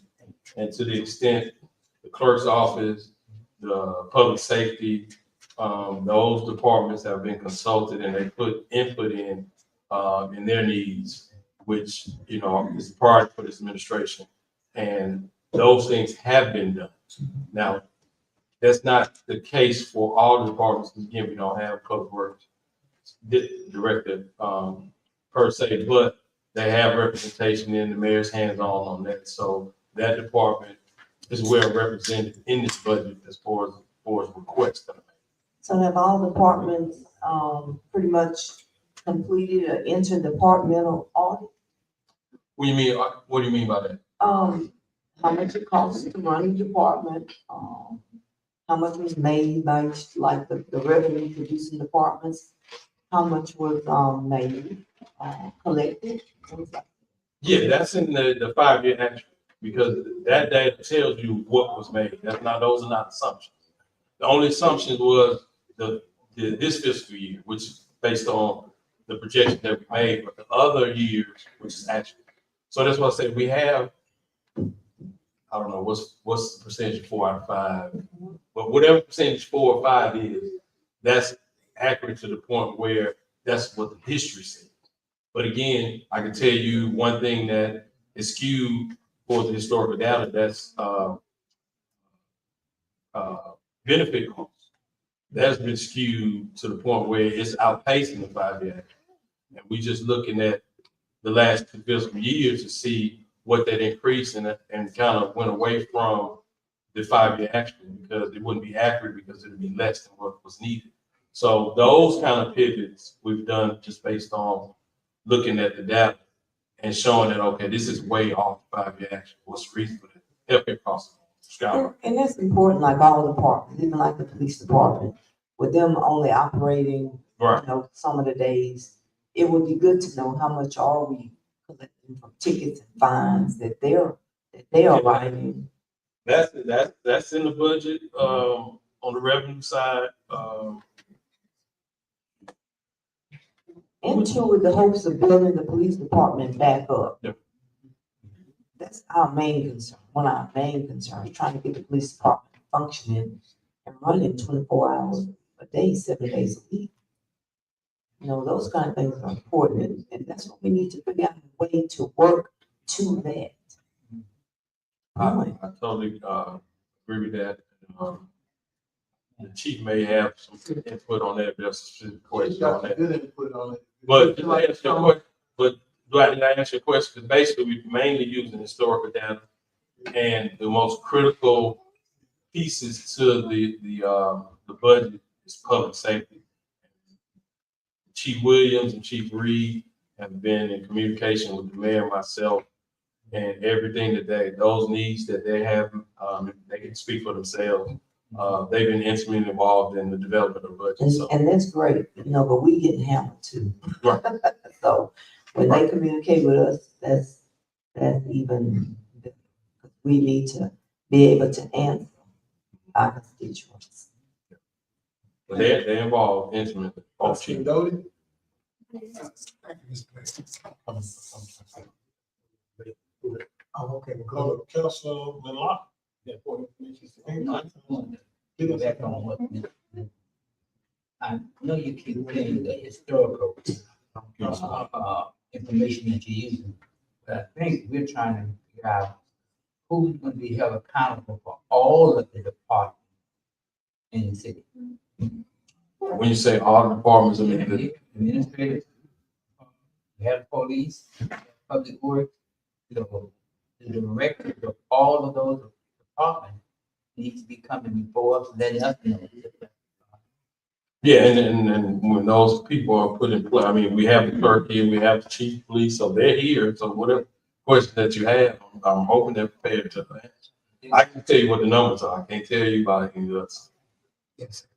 So these are the numbers, and they're based on historical data, and to go back again to what Madam Pro Tem said, is that when we look at the current year, and if it's so far off the actuals, we look at the last 2 fiscal years. And again, I can tell you what those are. Is everything dealing with related benefits, healthcare, and insurance, and all those. I can tell you that those are the biggest deviations from the historical data. It's just, we know what.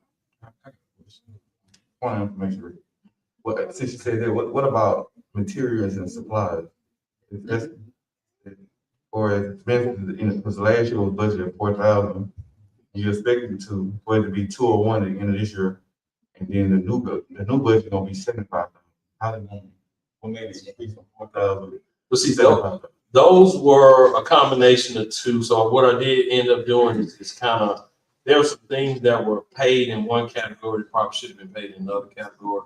That got created, but we had again, that's one of those things that were off the historical average. We had to replace agriculture. Right. So that type of information, you'll see once you look at, that's the reason why we do these quarterly adjustments. So when you see those changes, we can tell you that in real time. Because I guarantee you that was reflected in in at least the first quarter adjustment. Because we had to get those air conditioners. So there was some movement in other categories that we had to free up to pay for that. So that's why you had that particular increase, but that was specific to this fiscal year. And again, the proposal is more par with the historical data. If that's the answer, if I'm answering the So question. you're saying, so based on the last 2 years, it ran up to. close to- Based on this year, that's the reason why, because that was, that probably of that, amount, those air conditioning units were probably 80% of that, whatever that amount was, that represented that. That's why it went back down to, I think you said 75. What Cause line is that you're talking about? So that's line 137. 137. So when you look at 137, here again, that's what that was, that $200,000. The bulk of that probably close to 100 and, let's see, 125 some odd dollars. Most of that is probably those ACM. Okay, let me ask you a question. Being on the same page, if you go down on line 145, you see the miscellaneous expense, and I see that you zeroed it out going into the new budget. But for this budget that we're in now, we're looking to spend another $26,000. So I guess my question is, if we actually it's a expense on this particular line item, we don't longer need it going forward. We probably identified a more of appropriate place to put it. Because again, this is transparency. We want to avoid using these object categories that one can say, okay, you're hiding something, doing something. So we identified more specific object categories to put those expenses in. So that's why we're going to streamline some things. And then we're going to keep it there because there may be some things that we have to put there that we don't have an object category for because it doesn't fit in. So this budget, we didn't put anything in there because those expenses that incurred this fiscal year, we found the line item to put those in. So because for the particular line item, you're projecting that we're gonna spend $26,300, but it's for sure that we gonna spend 26,000? No, because we, if you look at the actual year to date, we spent 26,293. That's all we're gonna spend in that line. I just rounded it up, for the project. I like even numbers. So that line item is not gonna change when we close out. It just reflects what we've spent in the capital. That's why it's zeroed it out. Yeah, that's pretty cool. No, we're not, because we're not using it anymore. Before we just throw stuff in there, we're gonna find an appropriate line item to put it. I thank you, Mr. Mayor. The time consumption of my mind, I'm gonna try to be brief as possible, but I do have a few questions. Mhm.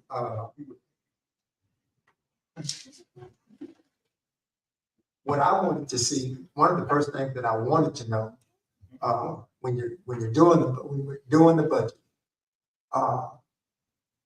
there is no way, I should be able to see on the budget report how many number of employees total and how many number of employees that we have in each department. It ought to be indicated on the budget somewhere.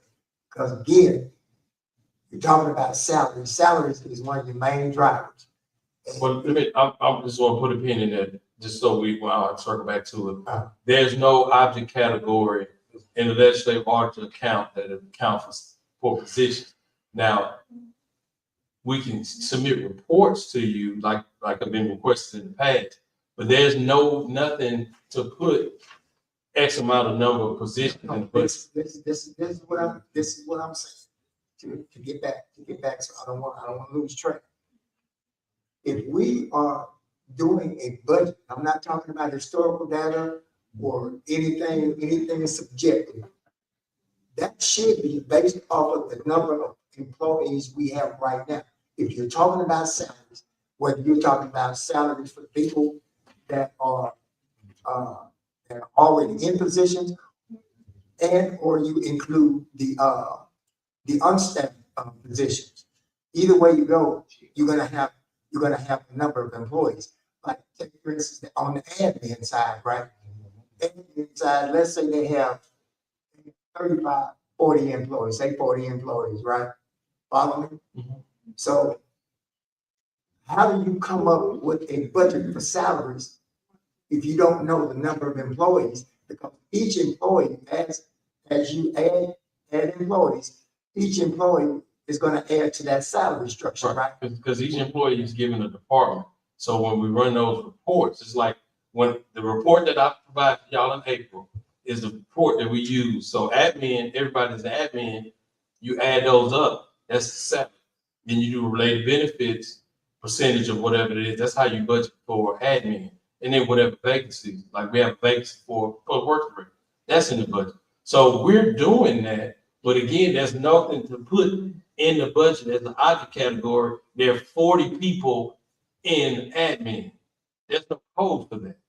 Now we can give you reports that'll be supplemental to the budget that you can use, that you can be, okay, this is admin 1, 2, 3, 4, 5. You just have to do it. Okay, so We can do that. We can add. there is no code for where it says number of employees, right? No. But again, where you have the budget, I'm looking at let's see, I'm looking at revenue.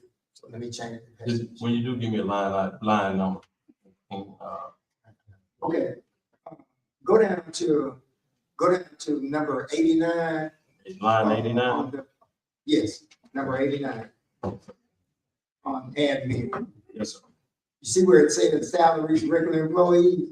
Yeah, what? Again, you're budgeting for a certain number of employees you already have, right? Correct. Okay, so what is that number of employees?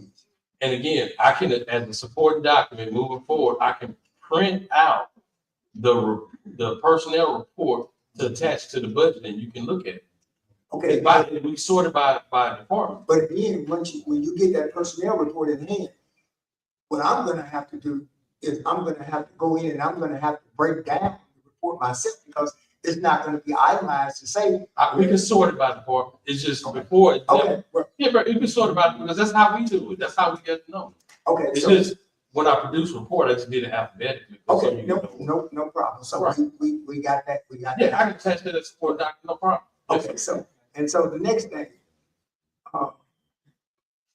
all of the Public Works Department employees, they're listed under Public Works, starting with the top position all the way down to the bottom, right? They're gonna have a department, yes, so they're gonna have a department by it. Okay, so are all of our employees listed in the department in which they are, should be listed?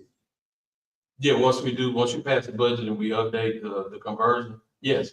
The report that you got, go back to the report that I put in your packet back in April, you'll see what I'm talking about. And it's gonna answer every question that you have. Only thing different is I sorted by department. And that way you can have it, when you can count, okay, department one may be admin, and you can sit there, you can count how many admin. And then for the next department, you can do it, and then, you know, you have a city marshal, you count those, then you have, park, you know, recreation, you count those, and then police, you count those, fire, you count those. It's just before, it was just alphabet, Right, and it's probably why you didn't notice it. I've done that as well, but I've gotten a couple of, personnel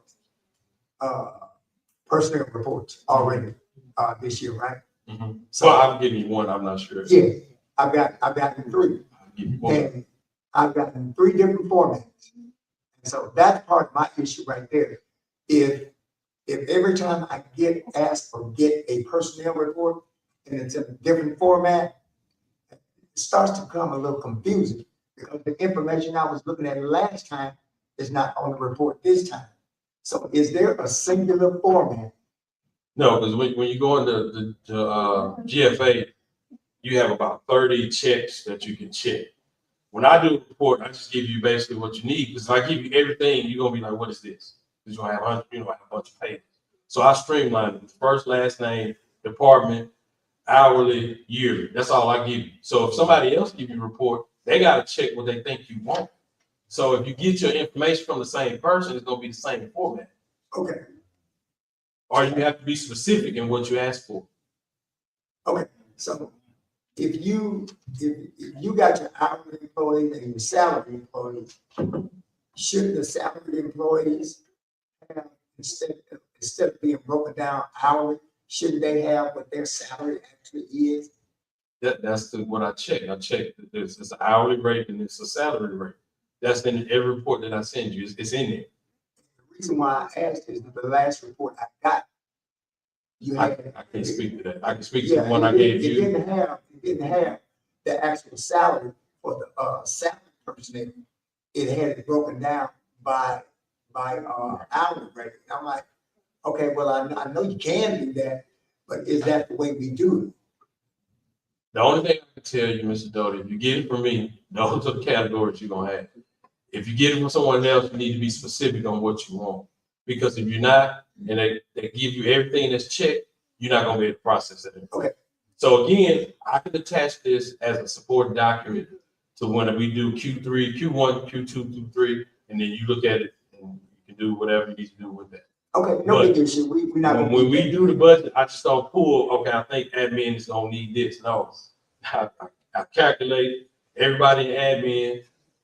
I hit some, get a number, how many vacancies you gonna have, Mayor? You tell me the vacancy. I do my calculation on what related benefits should be that to that, and I plug that in there. So every salary is tied to an employee or a vacancy, and there are hardly any vacancies that are funded that's not anticipated for being hired. So that's not an issue, because again, the first thing that we did when we got the budget that we inherited, we eliminated all that extra stuff that was unnecessary. So that's what we did. And that's what this budget entails. Okay, let's get to a few numbers. On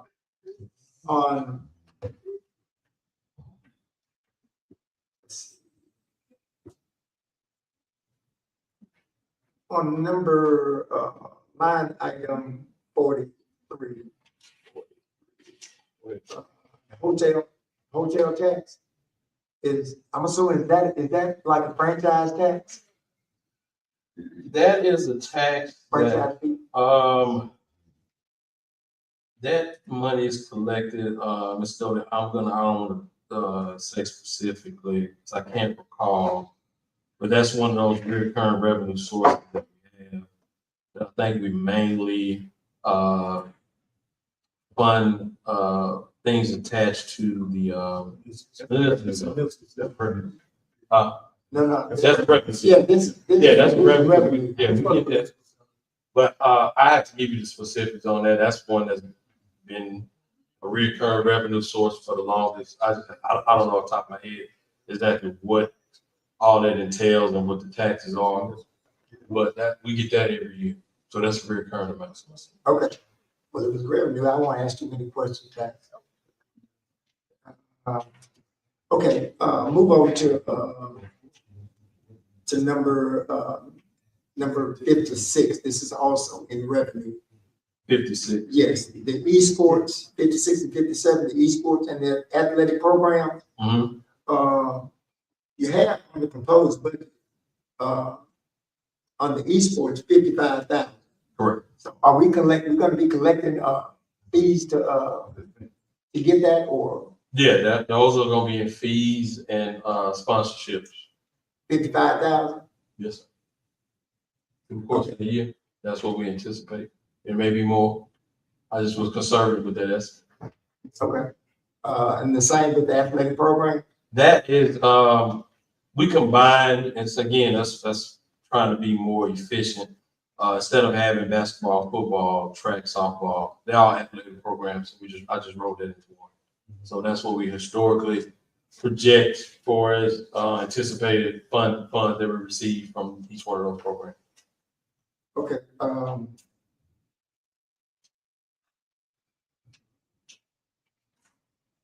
right, I'm moving over to the administrative, part of it. I know the that. expenses. I got it. Let's see, it's page 2 of 9. It's at the very bottom where it starts, administrative expenses. Just give me a line number whenever you get. Yes, sir. It starts at number 89. I see we changed that from the original budget, or the last amended budget, which was 936. What line you talking about? It's the same line item, number 89. Okay. Last amended budget was 936. And on the proposed budget, you got 748. What makes up that big a difference? Because I think that when Was some of that pulled from overtime? that number we worked off of, because you look at the original budget, and we looked at that, and then there's some overtime aspect to that which again the mayor's adopted policy kind of implementing flex and that. So based on the information of that policy, we anticipate not having a need for as much. So that's the subsequent reduction. That's that 25% reduction. So that's what we anticipate, a reduction, once that's fully implemented. Because again, the way you flex, you know, if I, just like tonight, I'm out clerk is here until I don't know what time. Just say she leaves at 8. That's 2.5 hours that she'll flex. So she'll either come 2 hours, 2.5 hours later, or leave 2.5 hours early to keep her, you know, within that 40 hours a week. So when you flex, you eliminate the need to pay overtime. So, To the extent you can. and I agree with you on that, and this is a good thing. So when I ask this next question, this is no slight on anybody or not a particular question about a particular employee.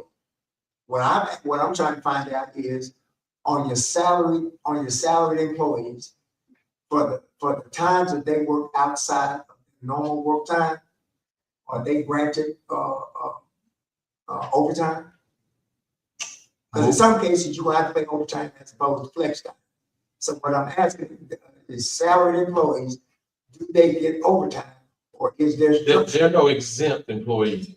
So there are no exempt employees. So there's no, well, I'm not sure if the chief, It should. I don't think the chiefs are, y'all not exempt, are you? So no, we don't have exempt employees. So there's no, when you say salary, that's the category that projects what their annual salary is. They're not salaried.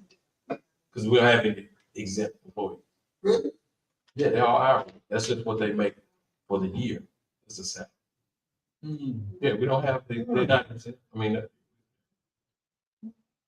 Hit up on something. Yeah. Okay, the only ones I thought were the Chiefs, but they tell me they're not. So, they, okay. That's something brand new for me. All right, I'm moving as fast as possible. On the line number 92, under professional services, again, we talked about that number, and I thought that number was supposed to go to 136. Because we got 3 salary structures included in that. You got a Right. 48 and a 30, and almost 40. So I see, as opposed to 136, I see it's 140. So what? 140. That was one of my questions. yeah, that's just to anticipate any, contracts that may come in. Again, we got something that, with the FEMA that we anticipate doing in this year. That's just, putting in some, extra added, just in case there needs a budget authority for that. Just for me personally, I would rather see that number at what it's supposed to be, and then any extra money that has to be paid for salaries or anything like that, that can already come out of administrative, on the administrative side of things anyway, right? No, Why not? because it's salary. These are professional services. We're trying, because again, we're trying to be transparent and not just willy-nilly do things. So here again, do you want us to willy-nilly do stuff? No. Or you want to be specific? But you're already doing that now. You're paying a professional services contract already more money than what's inside of his actual salary. You missing me. Salary contract, he's still getting a salary. Let me be very clear. There's 3 jobs that what I'm talking about that's inside of this professional services contract, right? Correct. Okay, you got those 3 jobs. Those 3 jobs add up to 136. Okay, you got 140. So what I'm saying is, why is there more money there? And as opposed to, if anything, any extra monies have to be paid, instead of having the extra money already there, shouldn't that come from the inside of things?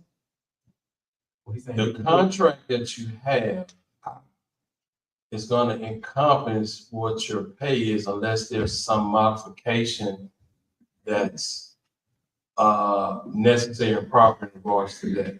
I'm not sure exactly what you're talking about, but again, that number was just something that was put, okay, we put a little over, just in case something pops up to where there needs to be a professional service contract for $3,000. So we're talking about $4,000. We're not talking about $40,000. So it's probably just, hey, it's a mathematical thing. It's just to make it balanced. That was probably the fastest thing I could do, was make that 140. So here again, I mean, you want to amend the budget, eliminating $4,000. I mean, that's fine. That's not what I was asking.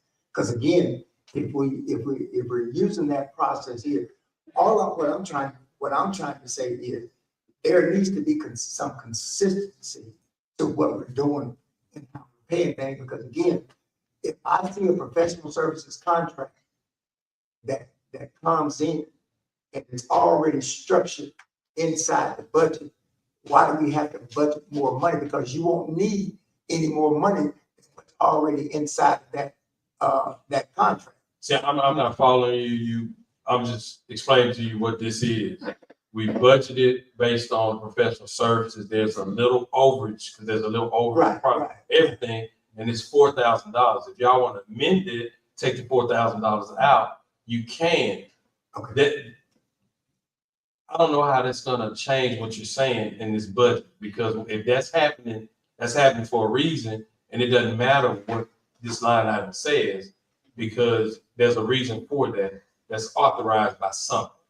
So here again, I'm not sure how to answer that question other than I explained to you what the number is. The number is professional service with $4,000 worth of overage, just in case. It's like probably got $200 or $300, $500 in each one of these categories because it's not exact.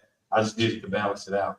Okay. So yeah, I really don't know what you're talking about in regards to the budget, but there's probably some rhyme or reason for that happening that has nothing to do with the appropriation. The appropriation is not changing it if that's occurring. And if it's occurring, it's because something triggered it for it to occur. It's not because you have budget authority.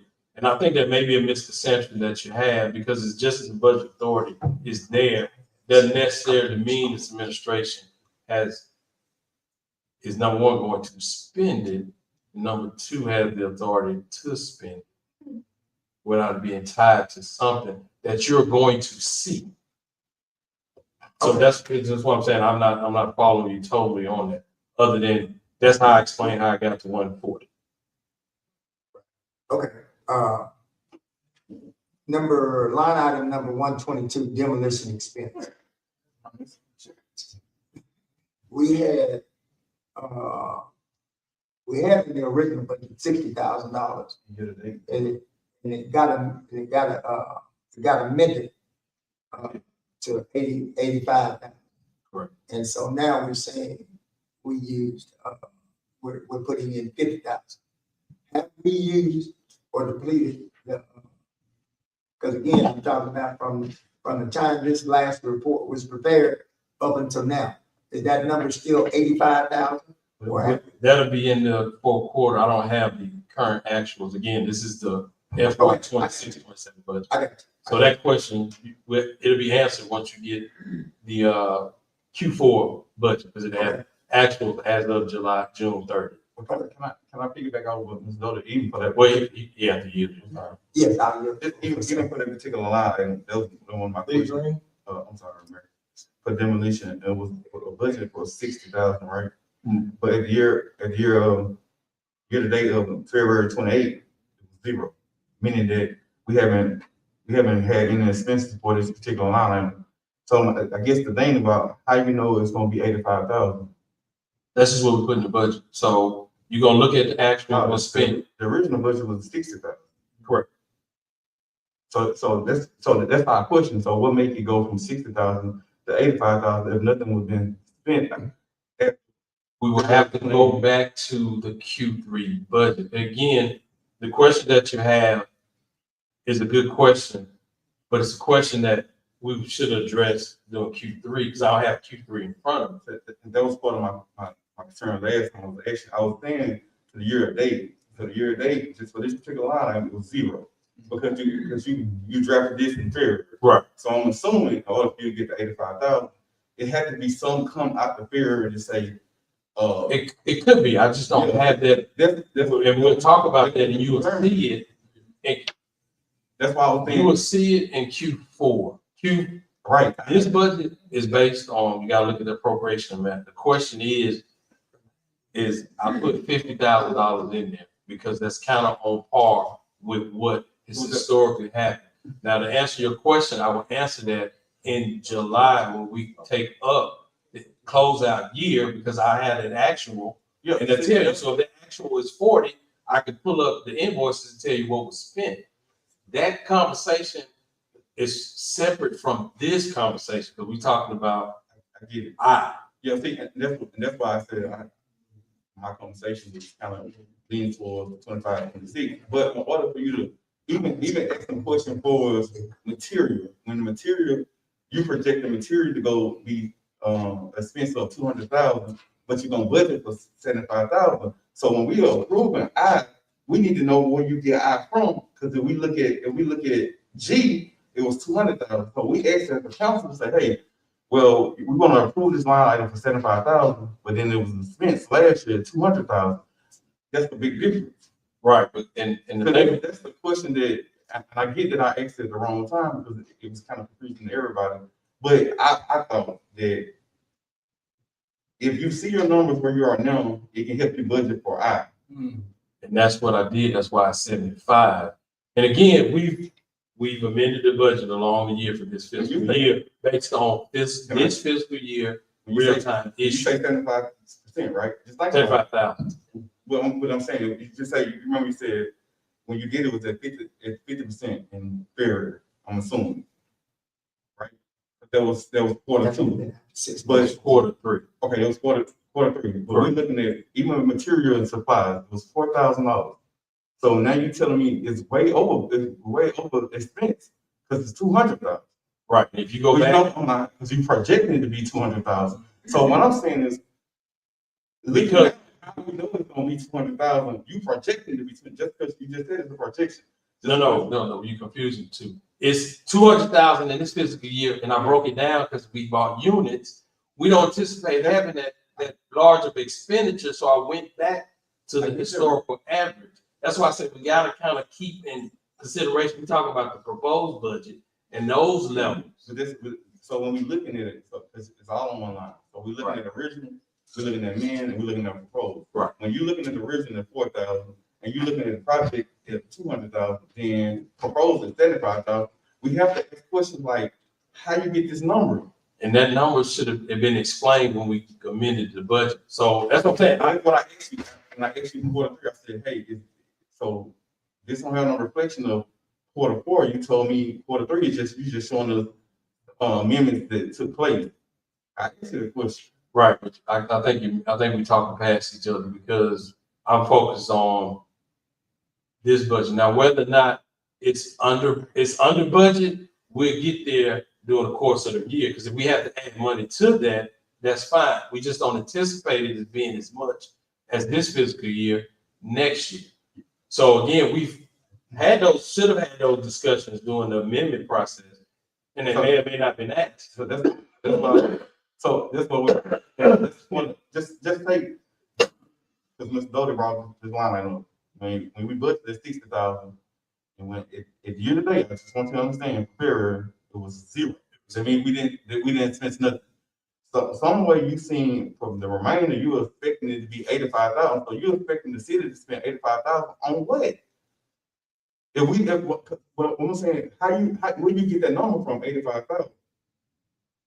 Again, that's what Q3. I don't have Q3 in front of me, Mr. Green. Can I And know you? I'm sorry. right, and again, because y'all not passing the amended budget, But because it's already been passed. So when we close out at the end of the fiscal year, that question will be asked, because if only $40,000 was spent, that 85 is not contemplated as being spent. okay, being that we don't we don't have Q3 in front of us, but just say if you're looking at material and supplies just by itself, if you look at it was budgeted 4,000, just follow us as a council, because we're not here with go on day-to-day operation, right? So you're looking at the council, it's 4,000, budget 4,000, right? And you are projecting it to spend for 200,000. Then you saying, hey, I'm gonna budget for 75,000. At us, asking like, why? Well, number one, I thought I explained that. No, I probably explained it for one of those amendments that the object categories, something was probably put in an incorrect category that got reversed. So that 4,000 should have been something more than that anyway, but something got right and we corrected either Q2, Q1, or Q3. That's why you got the going from original to Q3, because something was picked up that was changed. And I get that may happen, but when you ask them to adopt proposed budget, it will be do our due diligence just to kind of get an idea of where we are from the 25, 26. Even the project, just on the air telling you. You just said you projected to spend for one line $200,000 over budget of 4, and we're looking at, hey, now we're gonna budget at 75,000. If we don't look and see why it go from 4 to 75,000, then I can tell you this: if it's this current year budget is 75, that 4 should have been closer to 60, and it wasn't, and it was picked up as being wrong somewhere along the way. And again, those conversations we probably would have had during one of those amendments. I don't have it on top of my head. that's my fault, because I actually thought That's not germane to this. I thought the conversation you and I had that Q4 would come before this. No, yeah, it's never, no, sir. Because it's just a projection. So Yeah, it's just a projection. Again, that we can change Q1 if you think that number should be higher. And then you gotta find a place to play. Because again, we're doing a balanced budget. So again, if we only have $75,000 worth of spend, we gonna monitor that so we don't exceed that, because we can't pull it somewhere else. That's what we don't need We to. had to, because we budgeted 4,000 and we spent 200,000. We had to put it forward. Yeah, we did, and that's what reflected in so the balanced budget. So if you can go through all these hundred categories, you can see the difference, and you can kind of point out what's been moved and what hadn't been moved. So that's the question, because again, May I understand? and it always comes, so that's why we amended the budget. We can't talk about Q1, Q3, and the proposed budget all at the same time, because that's gonna be No, real. but when you say, when we got a proposed budget on side of us to say because you projecting what the end of 26 gonna be, correct? Correct. So when you say the numbers are significantly nowhere near one another, it'll make us ask questions. When you be like, hey, well, the council, we want the mayor to be able to, and administration to be able to handle business as they should. So I don't want to be like, okay, well, the administration spent $200,000, and then their budget for 75,000. Maybe the 75,000 might not be enough if I'm looking at. And I thought I explained it to you, but again, Q1, that 4,000 was correct. I can't remember if it was Q1 or Q3. That amount was correct because it wasn't right.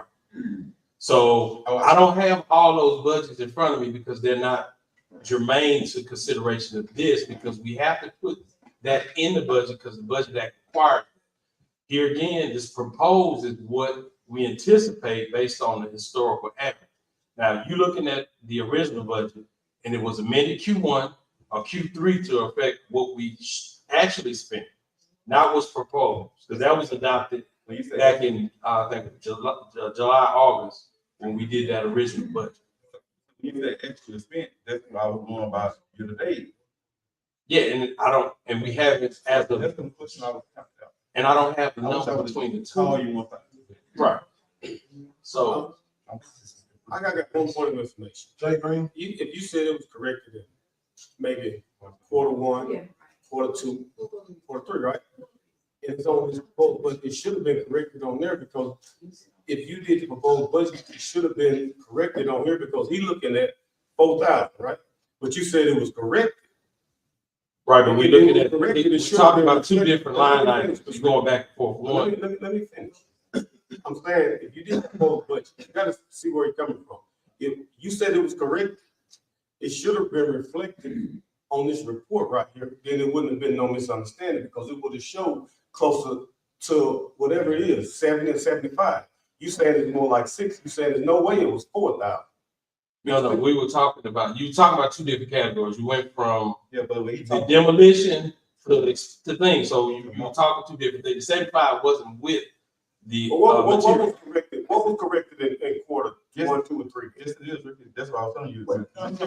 Material Material, material supplies is $75,000. Hold up, Jay Green. Tell me what line item it's on. 137. 137. Yeah, material supplies, the new budget is 75,000 for the proposed budget for that particular line. That's why I was asking you. Line 137, it was amended, and corrected probably, because it said as of, That's what I'm telling you. As of February, it was $146,000. yeah, so you have to go back to Q3 to see what that number was. I mean, Q1 to see what that number was, because it was amended from the original budget. I just don't have it in front of me. So it probably was something closer to what the actual was, and that's the reason why it was an increase from, matter of fact, let me just pull it up. 'Cause Councilman Doty? Councilman Doty? Listen, I yielded just so you could ask that specific question. We moved a little bit, away from that. So what I'll do is I'll ask two of my last few questions, real quick, and then we can move on down the line. If you will, Mr. Ricky, go with me to the, Parks and Recreations. I'm coming up. Line item number 315. Where we amended the budget for the proposed budget was 0 on pool expense. Then Q1, it's showing as, amended to 100,000, and it's been showing that ever since. Mhm. Have we used any of those funds? Can you tell me that, Mr. Mayor, have we used any? That will be shown in the closeout budget, because again, we hadn't spent anywhere close to it. That was what we were anticipating doing, but we hadn't done any. So the most important part is to look at what's proposed, $25,000. Right. Because when we close out the end of the year, it's gonna update actuals, and we're gonna amend the final budget to make sure it's within that 5% variance, because some of that stuff is gonna be 80, 95, 96%, and then we gotta, account for the 3%, and that's gonna probably be paid out after we close out. That's just because of the way things go. So here again, I think, and I'm trying to say this. Let me interject right quick. I understand what you're saying about some of this, a lot of this stuff won't happen until the Q4 is actually over, and we go over those numbers. I understand all of that. But again, I'm in the right place to be asking questions about what's on the proposed budget. But if it goes to the quarter end out discussion, then I'm totally fine with that. But again, if there are questions to be had and asked, this is the right place and the right time.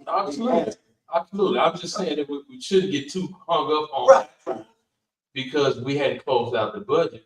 Because the question is, how did I get to the 25 in the proposed?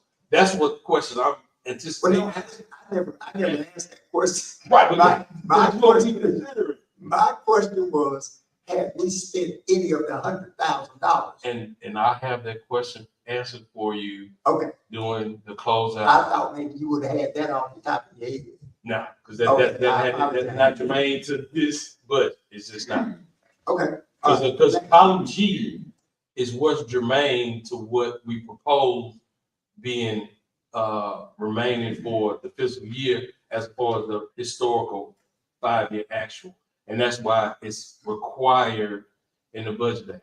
So here again, that's why I'm trying to get everybody's focus. I understand your questions and they're valid. They're just not necessarily germane to what you're considering today. Because you're considering today, and I was prepared to answer a question about how did you come up with what you proposed? Well, see, and that's how I would say, and that's what I would be prepared to answer. When we get to the closeout, you'll see what we've actually spent for the year. And okay, the budget is going to change. It's going to reflect, because that's what's going to be capped out in. So if we only spend 10,000 in that out of the 100,000, the amended budget is going to say 10. And I won't say that it is cause for concern, but okay, if you got 25,000 here on proposed budget, and you got 100,000 here on the other side, that we don't have any idea what the usage is on that item, then that would be a legitimate concern or question. Because again, if you got 100,000 here, you go all the way down to 25,000. And I know this is something we're trying to do, and it's going to cost probably a whole lot more than 100,000. Then when you drop all the way back down to 25,000, then that is a question that makes you go, Right, and I tell you, because we don't have it in the budget to spend $100,000. And when we get one-time money in, hopefully y'all allow appropriation. Can you say that again? That everything that's proposed, we proposed No. 13 point, no, I'm just saying for that particular line item, that's what we put in the budget. Now, whether or not. You didn't have it in the budget. No, that's what we had, 25 in the proposed budget for that. Right, but you just said you realized we didn't have it. No. I said that's what we are saying that we're going to spend this year. Because based on the $13 million that we had. Right. We fully funded public safety, fire, police. And then we went to the next department, and then the next department to fund those critical things. And then we had a pot left, and then we started divvying up. And once we got to this part, was always probably the last department that we funded. We had to see what was left. We spent this and then this. And then by the time we got to these last few items, we had to divvy it up. Okay. So that's how that's done. That's how we did that, and that's how the budget process developed. Here again, your questions are valid for closeout. Okay. Because look at G if you want to know what we anticipate at the end of the year, because that number was used to base this coming fiscal year budget on. So when you focus on actuals, it's kind of like they require us to put that in there just as a snapshot to get to G. G is what is your point of comparison when you're looking at what's proposed, because then you look at that, okay, why you get to this? And I'll tell you why. Because I'm looking at the historical data, I looked at what the chiefs told me what they needed. That's why it's a little off. Why this line item is more, because healthcare costs are increasing. That's the conversation that we want to have. It's based on those those two columns, because again, J shows you the percentage change. That's why that is required. So here again, I don't deflect the question about the actuals.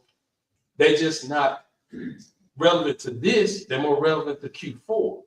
Right, And you don't need I'm trying to Q4 give- because we got G. I'm trying to give you an off right there, because that was, as far as I was concerned, it was it had been understood. So another councilman had a question, then that would have been the case. But I understood what you were saying. But again, if there is a question and it goes unasked, then when you get to quarter four or whatever flow out, then again, those questions are probably not going to be the same. I would imagine not, but anyway, let me move on for the sake of time. And thank you for the answer you provided. I do understand what you're saying. So, how many subsections do we have under the Public Works Department? How many sections do we have under the Public Works Department by now? That we're consolidating the street, building maintenance, cemetery. Hold on, let me go to my sheet.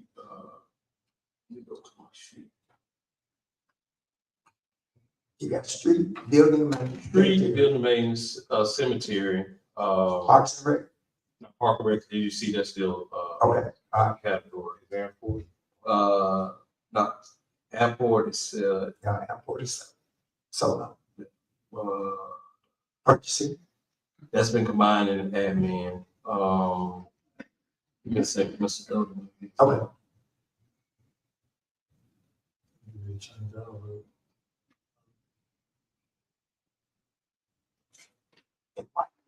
Let me say this way, looking at that. I'm still new to this process. So, some of the times the questions that I may ask, I would hope that they would appear that they're coming from a good place. Absolutely. Because again, it's tough when you look at it, and I know it's tough on you guys when you're trying to compile all this stuff. So, but it don't get any easier once you put it on paper and then you start trying to figure it out. It don't get no easier. All right, you got city garage, you have building and maintenance, you got cemetery, health and sanitation, street.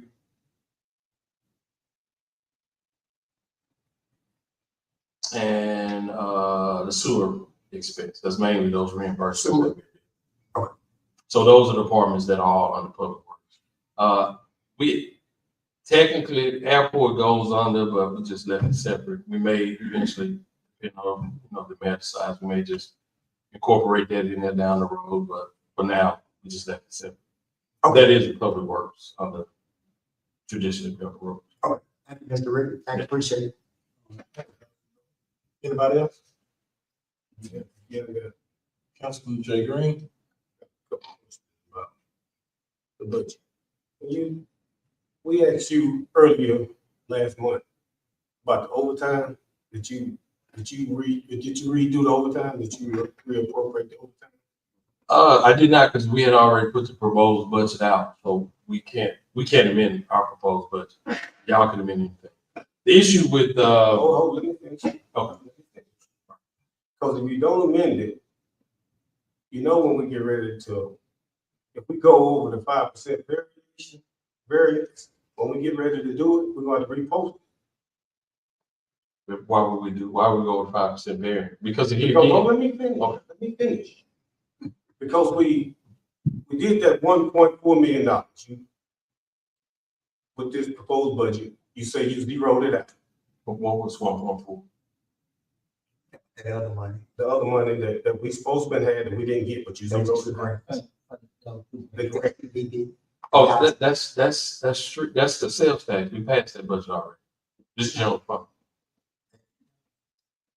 That's general fund. I mean, it is the general fund. That was sales. No, listen. I'm talking about the bottom line budget is gonna change. Don't matter whether it's in the streets, sewer, or whatever. The bottom line, if you did a budget and it came out to 16 million, and you subtract 1.5, I mean, what that's gonna be? 14.5. The end total of the budget is gonna shrink. Okay. So when you do this overtime, you take that out, that's gonna come up to whatever. So when we get ready to do. No, because what it is, salaries typically was just dumped in one pot. Again, I'm a sound like a broken record. The legislative order chart of accounts breaks stuff down by the object level. I adopted that because if they use it and recommend it, I'm gonna use it. And number one, I'm gonna tell you why. Because again, we came into the problem in Q3 with the marshal's office. And the reason why I got out of whack because we weren't tracking in real time overtime. This fixed it. Instead of having it all in one pot, we bifurcated. So you got the same number, we just divided. So it's a difference without a distinction, or a distinction without a difference. So instead of having $1 million in salary, we said, okay, 800,000, 200,000. It's the same money. So if you move it, you just roll it back up to where it was and create the same problem that we trying to avoid. Because here's the thing, we're trying to avoid things that we see as a problem. This is a fix. Now, whether you believe this is a fix or not, I can't explain you other than that. This is in real time that shows you what overtime is and when it's expended. Before, we weren't tracking it. You had to print these hundreds of pages of stuff to figure it out. We create a line item for us. Guess what? Every time payroll goes in, it automatically captures. So when I hit that button for history, it's going to automatically calculate, and I'm going to give it to you. So here again, these are changes that I'm using to give y'all more information to be able to hold people accountable and do your due diligence when you're reviewing these budgets. I guess what I'm getting at. Let me slow walk you to where I'm going. When I'm talking about streamlining, first of all, the auditor said we got a lot of line items. With too many. We got way too many. Absolutely. So there's gonna be city money anyway. Should be in the general fund anyway. All these Absolutely. line items, because that's just writing a blank check to the administration. I think we need to get away from a bunch of line items. Now, that's my second. That's on the second thing, because I want to get ahead of myself.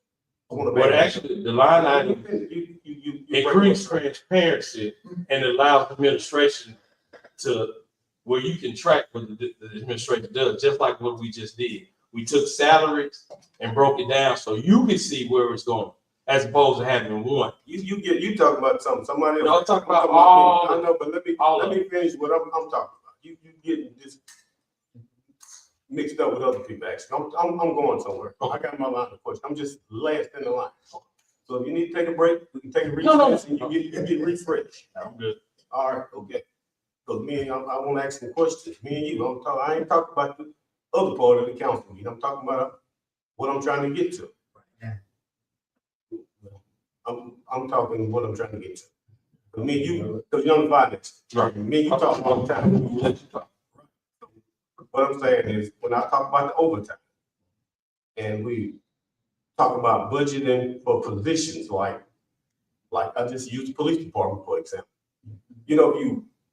If you keep over budgeting it, it'll look like that it ain't a problem. If you budget for 12 people, right, versus the 6 or 7 they got, and then you compute that overtime.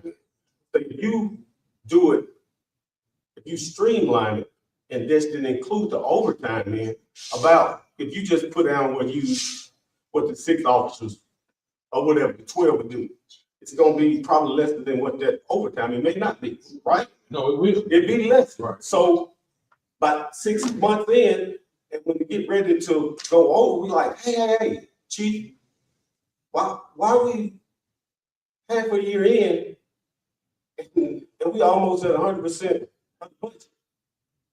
We budgeted X, Y, Z for this.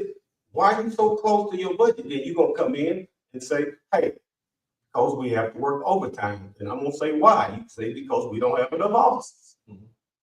You see where I'm going? But if you just put it all in there now, he's never gonna come before us because he's never gonna get close to the budget. That's all I was saying. Now you kind of see where I'm going? Yeah, and that's the reason why we separated the way we did to lead to do exactly what you're saying, so you can monitor, as Okay, well as this administration. okay, so that's what I was trying to get at. You just follow me on that. Yes. What I was saying, and then about back to my one point, that would be, it was gonna be, when you take something out of something total, it's gonna subtract. So when you took that 1.4, did it mess with the bottom line? I didn't take 1.4. The 1.4 was the number that was in the street, but there was no 1.4 reduced in the general fund, because again, general fund, there's no one-time money in this budget that's planned for recurring expenses. So there was never a zeroing out for this proposed budget. So I'm unclear about that, Okay. other than All right, let me try to go slow. So we'll be on the same page. We supposed to have got Dawson Park. A grant for Dawson Park, the things over there, 300-some thousand, 250,000, whatever. I don't have the numbers with me. And you gotta let us say we wasn't gonna get the money. Oh, you talking about the side? that was the street budget. We adopted the street budget. So I'm trying to figure out how to germane the general fund, Chairman Green. That's all I'm trying to And I'm understand. not talking about general fund, I'm talking about overall budget. You miscalculated a few too. I know you got street, I know you got sewer, and I know you got general fund. But no matter where you take it from, it's gonna affect the bottom line. Okay, we've passed the sewer and All right. the sales tax. Those budgets are independent of each other. So you can't, I'm trying to understand the discussion of a budget that's a separate fund. Well, I'll make it easier. Do we have any other grant money that's unaccounted for? There's no grant money in this proposed budget because there's no one-time money in it No grant money at all. at all. So when we get it in, when it hits that, get that with the ACH, we're gonna get it because the directive that came from you, Mr. Chairman, is that when we get it, it's gonna be deposited, it's gonna go into the fund balance, and y'all gonna have the decision, because the mayor gonna say, okay, well, I wanna do this with it. And we're gonna propose an amended budget, and then y'all say, well, no, I wanna do this with it. And then we'll debate, go back and forth, and then we'll appropriate, or we leave it in the fund balance for the growth. But if it's a grant, you gotta spend it, because that we not just gonna be able to keep it. So that's the reason why we did not we anticipate getting grant money, but it's gonna be a whole separate appropriation process because we're gonna ensure that it's not tied to anything recurring. It's gonna be a supplemental budget that's attached to the general fund, and it's gonna have whatever is money, $20,000. Then we're gonna have matching one-time expenditures that's directly tied to whatever the purpose of that grant money is. That's why I told you to take a break, because now you get to the point, me and you already talked about this. We already said that that's one of the reasons that we won't put one-time money in. I'm trying to make sure that we don't have one-time money that we account for, and then we don't have it, because if you don't have it in your hand, we said we're not gonna put it. Even if we do have it, it's gonna be one-time money. And back to the sports, the expenditures, right? The Mhm. expenses, right? How much did you put in what did you put in, how much did you say it was gonna cost to run? We put the amount of the lease and the anticipated utilities in there. And then we got in the budget on Park and Rec, we got a couple part-time positions funded in there as well. So those amounts are in the budget. So what about revenue? Did you equate in the revenues? Yeah, We was conservative. with Stop that. right there, stop right there. We did. That's money that we don't have. That's anticipated revenue. That's what I was going to get back to you. You Right. added what you think that we're going to gross. Right. In case you use. And that's going to be one-time money. So you shouldn't put it in the budget. Those donations are But that's not one-time money, right? One-time money, the way I define it is the way the state defines it. And again, if this is a new line that we anticipate having funding for the next 5 fiscal years, unless y'all put a kibosh on the program. So if it's something that's contemplated that's gonna be reoccurring, then it's not one time. Because it's like anything else, we estimate how much sales tax we're gonna take, but if the economic situations are different, we're gonna collect less. But if it's better, we're gonna collect more. So you have to examine what that source is and what you anticipate receiving. We anticipate, as long as we have that program going, collecting some money. This is conservative estimate, Okay. Mr. Green. I- So that's why it's not one time. I understand. You see what I'm saying? We said one-time money. All you got to do is explain your point of view, Right. explain the administration, because you just the budget man. Right. Really, you explained it for the administration. So it's really that you explain it to us, because when you say one-time money, you don't define it, man. I'm looking at it. Mhm. We look at it, you say one-time money. We say we're not gonna put one-time money in, right? So you got to explain to us that your definition of one-time money don't pertain to this particular money that we're receiving for the East. Correct. And that's the reason why, because we anticipate. Communication is everything. Right. This is a budget hearing. Right, and I get it, I didn't ever define, I guess I assume, everybody kind of knew, and I can't assume. So, yeah, that, I don't classify that as one-time money. See, that's why that's what Yeah. we're talking about. Right. That's a different distinction Correct. with that. Correct. You're right. That's And I what just I'm trying to. assume, Chairman Green, and I'm incorrect I'm on just saying, because, I don't want to leave here with the impression that people say, well, Chairman Green, did he know that ain't the definition we've been using one-time money? If you get a donation, they may not give it to you next year because you ain't assured to get it. So for my definition, that would be one-time money, but based on your analysis of it, it's not one-time money. Correct. And you the policy man, so we're gonna live with it. All right, information. Councilman, no, So you go ahead. I'm listening. Well, you said something, and that kind of makes me want to get a bigger clarification.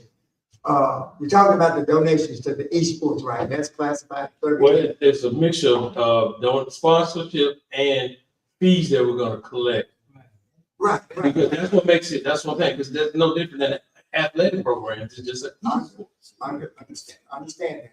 My one question is if we don't have a signed contract or something like that with these people that are donating that money, but they've said they were going to give, right? They said they were going to give.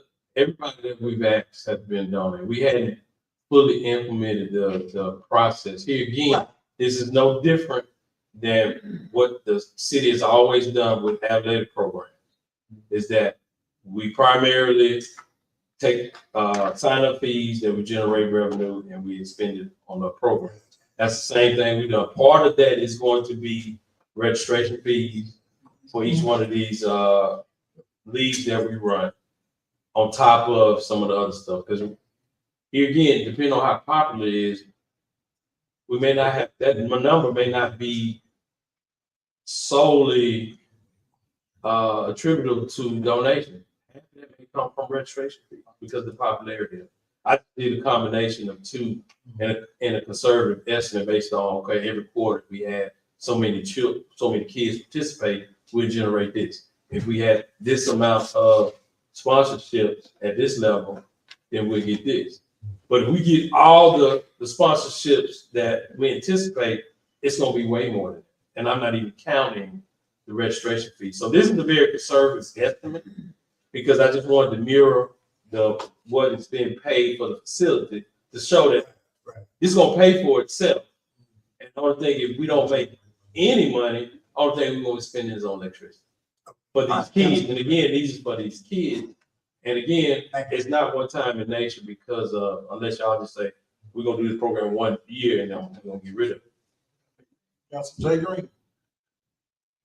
You got one information. So you said, Councilman D Green. I'm sorry, the only thing that will be expensive will be just electricity. The rate that, because again, everybody that we approach, we've gotten excitement about, and they've been willing to just, the first person we approached was Walmart. They gave us a check for $25. We approached, but yeah, I'm saying, I mean, y'all. Jay Green, more information, Councilman Law. Esports, that's part of the park and recreation. Yes, it's a recreation. Park and rec, but you're gonna get other revenues besides that. Yes, sir. The rent, so Yes, sir. I was I know concerned. it's just a general fund. When you said revenue, revenue gonna come from multiple. Multiple places, absolutely. That's why I only identified those two, Yeah. because those two alone is gonna pay for the bill. But when you said donation, sometimes that's one time. Yeah, but that's gonna be, we're not gonna ask for donation just this year. We're gonna ask for every, Yeah, that'd be. and some of them are gonna be renewed. But again, I don't wanna get caught in the weeds on that. But that's a very conservative estimate. And I can tell you, I only tied it to the amount that the building costs. Councilman Jay Green. Okay, you finished. I got it. The reason I was asking you about the salary in different departments, we're trying to streamline Mhm. a lot of stuff. Because, I said line item. It's like these people with CEAs. Mhm. A lot of people with CEAs, when you do a line item, you got stuff pressed into that, you can't really see. We're trying to get let me finish before you. Oh, no, I just did mine. And like I asked you about the people with CEAs, I asked you to have them to come before us and explain to us what are they doing to receive city money. They provide us a service. We don't actually get a chance to see it until we do the budget, because the mayor handles day-to-day operations. So I want to ask you, a lot of people with CEAs, like the grant writers and different things, we be spending a lot of money on different things. I just want to see a comprehensive breakdown as to what are we getting our bang for our buck? What they doing? Because the city, we can't be stagnated, right? You got to see. You can't operate in the blind. You got to see before we can make some corrective action. And one of the biggest issues, reason I'm so harping on this, because we need to find money to keep in our general fund. Because right now, when we talk about crime and everything, safety is at the forefront of everything we do in this city. We need to do everything in our power to save money over here so we can apply money over here, because this is unacceptable, the level of violent crime has been happening in our city. And so we can't keep kicking the can down the road. We got to solve this problem. And we the legislative branch, and the mayor's the overseer, he's the executive of the city. We gotta be problem solvers.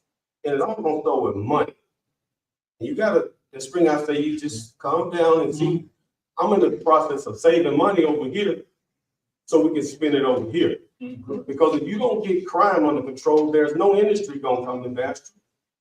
No nothing. So right now, crime is the driving economic depressant in this region, in our area. So we, as a community, as the council and the mayor, we're gonna have to work to solve this problem. Because you get calls and calls and calls and calls and calls and calls. It's not me. This is the community reaching out. They crying out.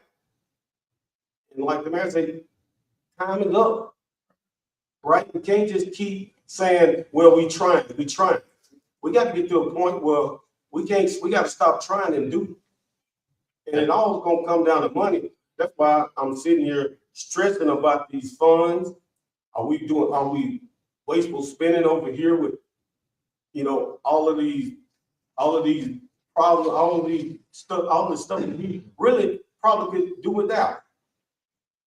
A lot of stuff we can do without until we get our police department up and function. I'm not talking about these sports either. Don't get that mixed up. No, I think that's a great thing. I'm talking about wasteful spending. That's why we have to look at our budget real careful and make sure that if there's any way we can make a cut without cutting employees, then I think we should look at it. So it's not a gotcha type of thing. We here to solve problems. And I think until we solve our police problem, Bradford is going to continue to have problems.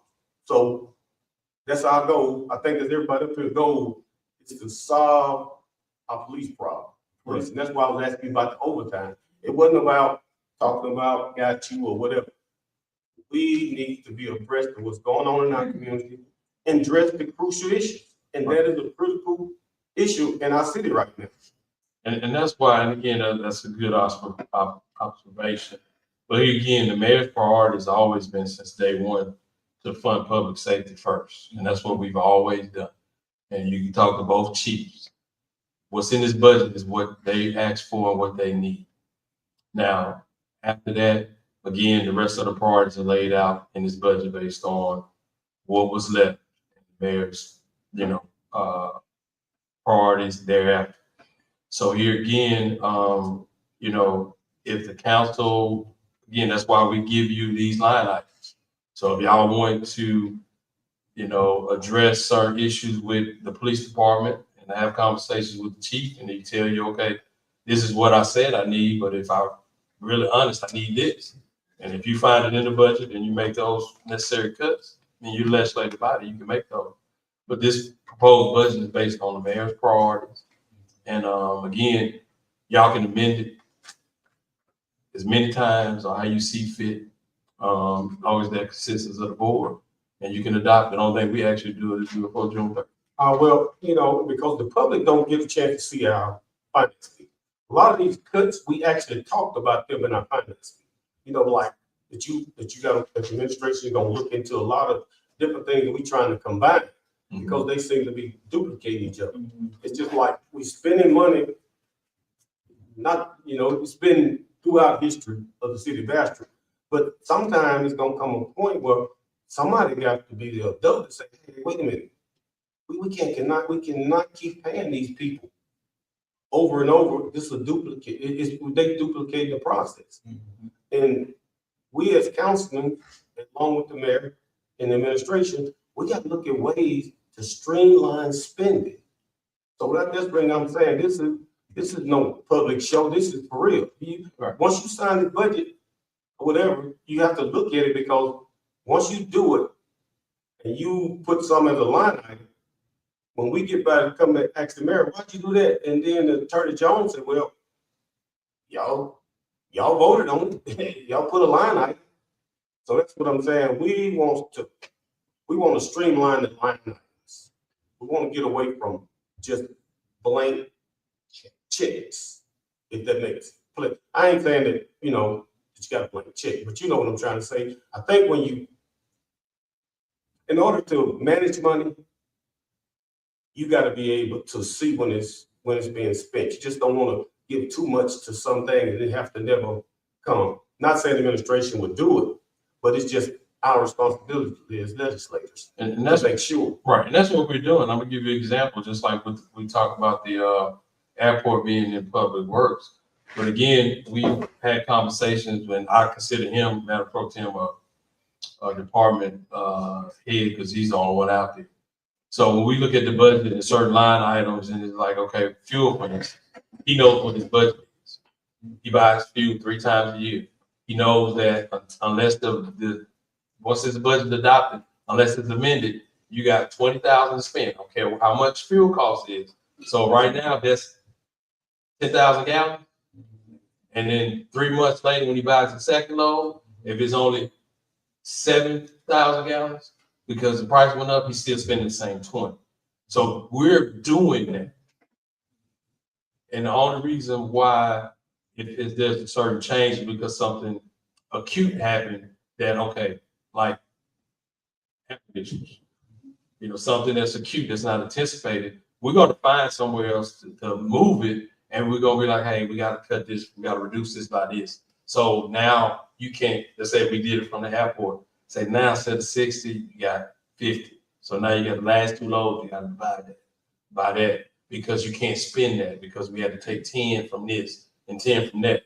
We're doing that. That's the reason why we're doing quarterly adjustments, is because we're looking at those, seeing what's out of whack, moving and reducing and say, hey, we gotta reduce this much, so you don't have this much to spend. And that's what we're doing. We have those cost controls. We built them in. This last thing, public safety. Reason I brought up streamline, because a lot of police department, they say finances is an issue, salaries. And as legislators, we can only deal with the money. We trying to come up with a solution to the financial burden. So when you talk about salary, that's the only part we can deal with, because the other part comes with the administration and the chief. We don't control operational. We don't do none of that. That's beyond us. That is over in the executive branch part of it. We dealing with money.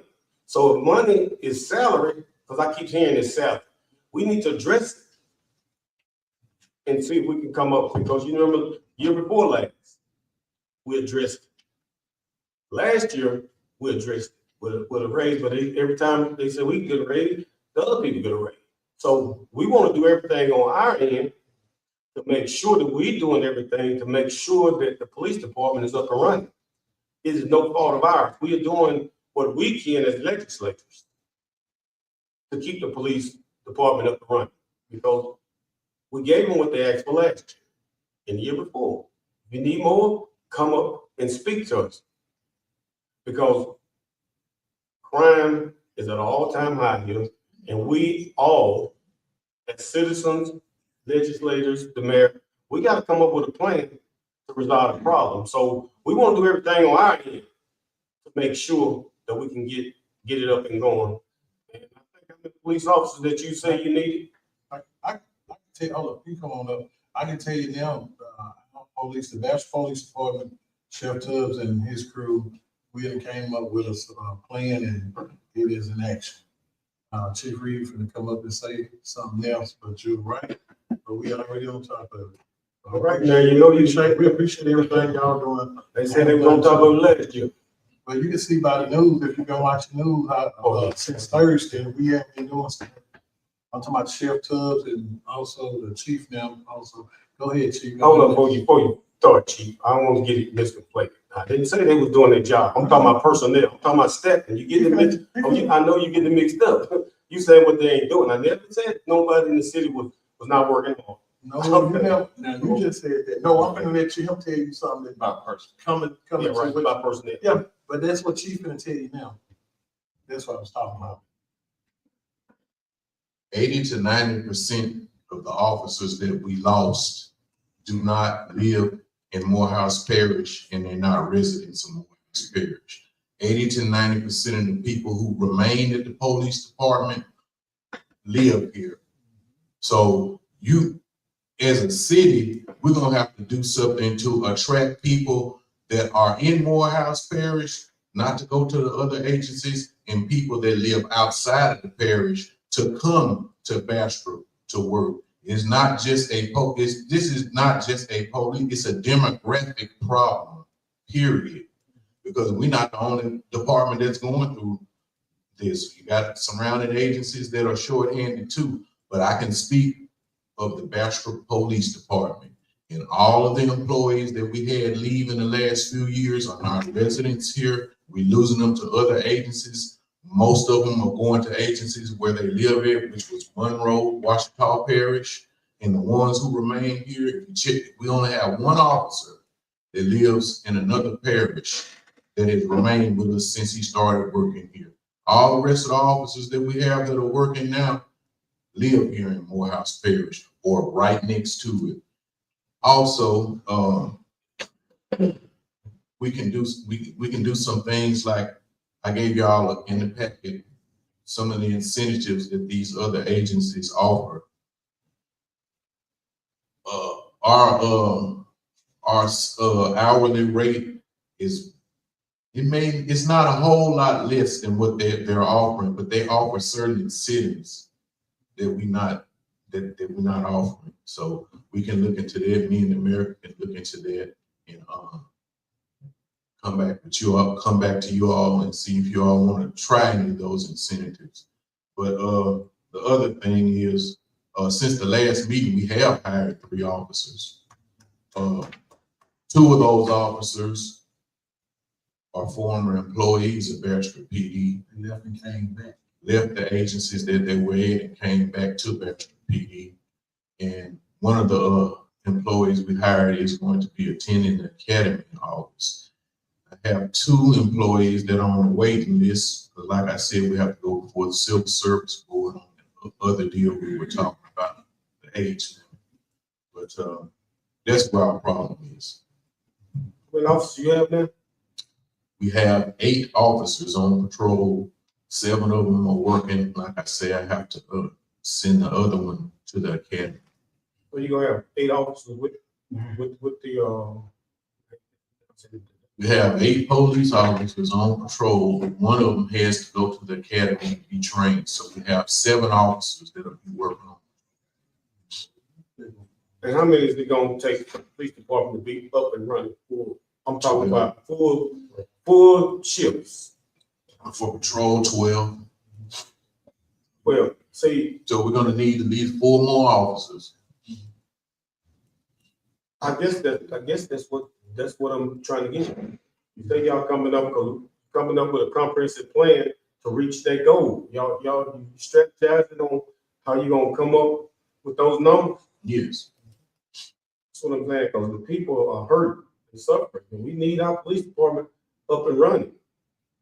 And you say you got, so that you're gonna be about 5 short. Elliot got to go to train, that's gonna be a whole nother year. So pretty much, yeah, about. And also, But 3 hours, the whole thing is, we just hired 3 officers, and I think that's great news. And it's a start. and also not to be negative, but yes, we came before y'all 3 times and asked y'all, for more money, and we didn't get what we asked for the first time. The second time, we didn't get what we asked for. Henceforth, we had a gap what we asked for the first time and the second time.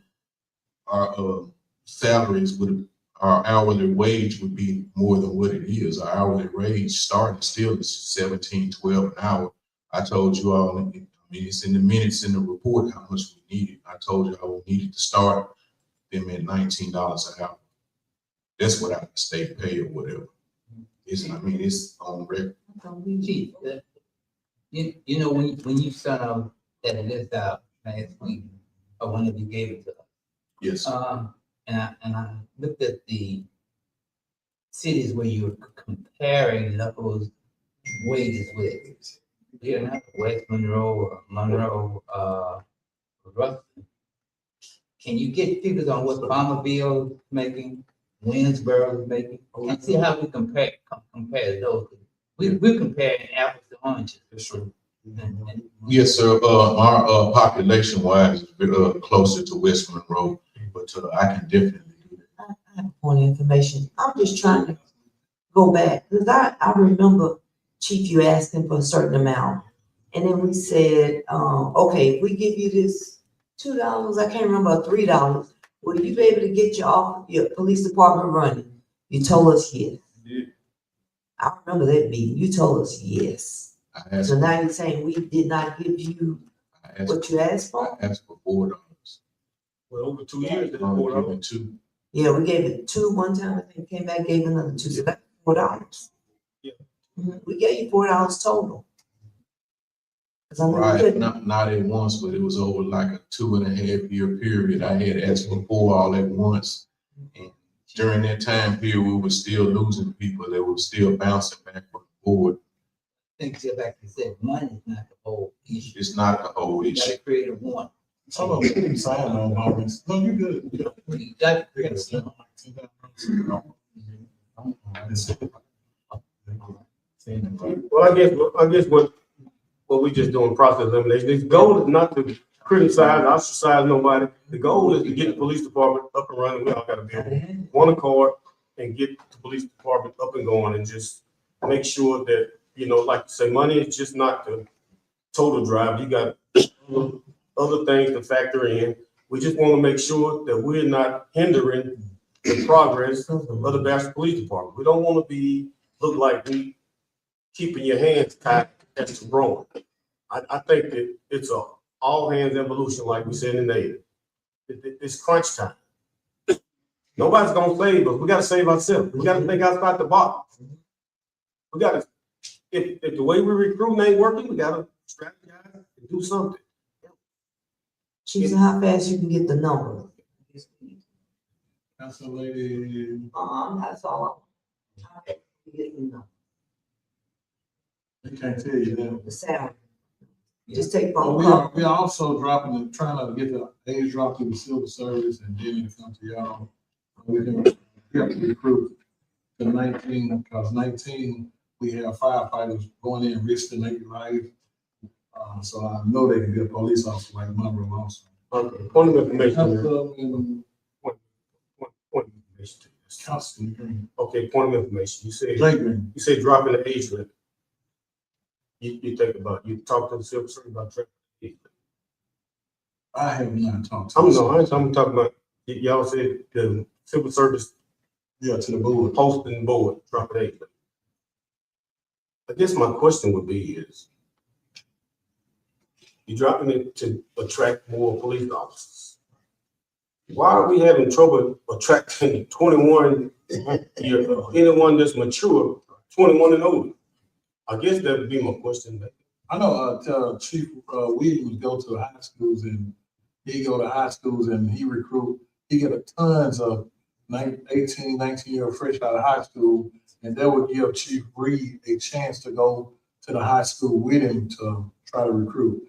We can't knock the age when we got 19-year-old firemen risking their lives, saving people out in our community, when we can have, it's not different. It's maturity, they don't have guns. Chief Williams, you got to say Chief Reed, how long you been in Bastrop Police Department? 26 years. What's the age group? What's the age limit when you started? 21, And how long you been there? 26 years. So pretty much the age limit always been 21. Right. And it was dead at Monroe PD, Ruston, and other places, but they were having recruitment problems too. So what age do they have? They start at 19. Actually, you had a couple that were in this last academy that were 19. Sheriff Tubbs did. Sheriff Tubbs recruits them at 18. He puts them in the jail and lets them work for a year, 2 years. He had a patrolman that was out there at 19. See, I'm glad you said that. Where did he put them at? In the jail, jailers. I think. Right. I mean, so what our jailers started? You got to be 21 to be a jailer. No, if we had a jail up and running, it would be, you could start them at 18. See, that's what. You could start communications at 18. Okay, yeah. So that was like a training ground, like that radio room and all that other stuff over there. When you started at 18, because a lot of people started in the radio room a long time ago. They started in the radio room, and then they went on to be patrolmen. That's how it used to be, the ground feeder. So we had our police department up running, and we had our jail that can serve as a feeder. And now my other probably thing I want to say, Mr. Let me finish up. The thing about it is, we could turn into just like a recruiting type of a facility, like a starting facility, because most people, they come for 2 years, 3 years, they leave anyway. So if we see that, because they could have just started off at West Monroe, but they started in Bastrop. For some reason, after 2 years, they left. We should give a pilot program like Bastrop is the place that you can like start off at, and then if they leave, they leave. but you continuously keep the cycle, if you keep the cycle going, eventually somebody stay. And then you will always have your department stay. So I think you need to sell them the best, it's a great place to start. And then you could finish up your career here. But let's be a feeder ground. We can be a feeder ground for other departments. Don't worry about losing them. You know, we can do whatever we can. We need to find out why we're losing them. But we could be a feeder for other departments. And we can give incentives for you to start off here in Bastrop. The goal is to get them, attract them, to get them to come to Bastrop. And then I think if you do that, work out some kind of incentive plan for people to want to come to Bastrop. Because you're not going to be able to compete. If you're looking at compete with Monroe and all that, we're going to be talking about this 3 or 4 years from now. We never going to solve the problem. You got to think outside the box. Because if you think outside the box, then good things will happen. But you just can't stay inside the box because you see, we're going to suffocate. We've been in the box too long. Councilman Doe? Thank you, Councilman. I have some strong reservations about, that age limit thing. There need to be a lot of discussion, even before you go to the Civil Service Board. There needs to be a lot of internal discussion. You're talking about firemen coming in at 18, 19 years old. That is a much different situation coming in at police. Those are two types of, different types of danger. I can almost see putting a fire hose and safety equipment they have to carry. I can kind of see that. But when you're talking about putting a pistol, a taser, and all of that kind of equipment in a young person's hand, different type of mindset that we're going to need our officers to have or to be able to possess. And, you know, look at this is no spite on anybody, but we keep talking about the generation, right? We keep talking about how messed up this generation is. I don't want that to be a precursor to not do it. But I want us to be able to exhaust all the other avenues without having to use that because we can't stack.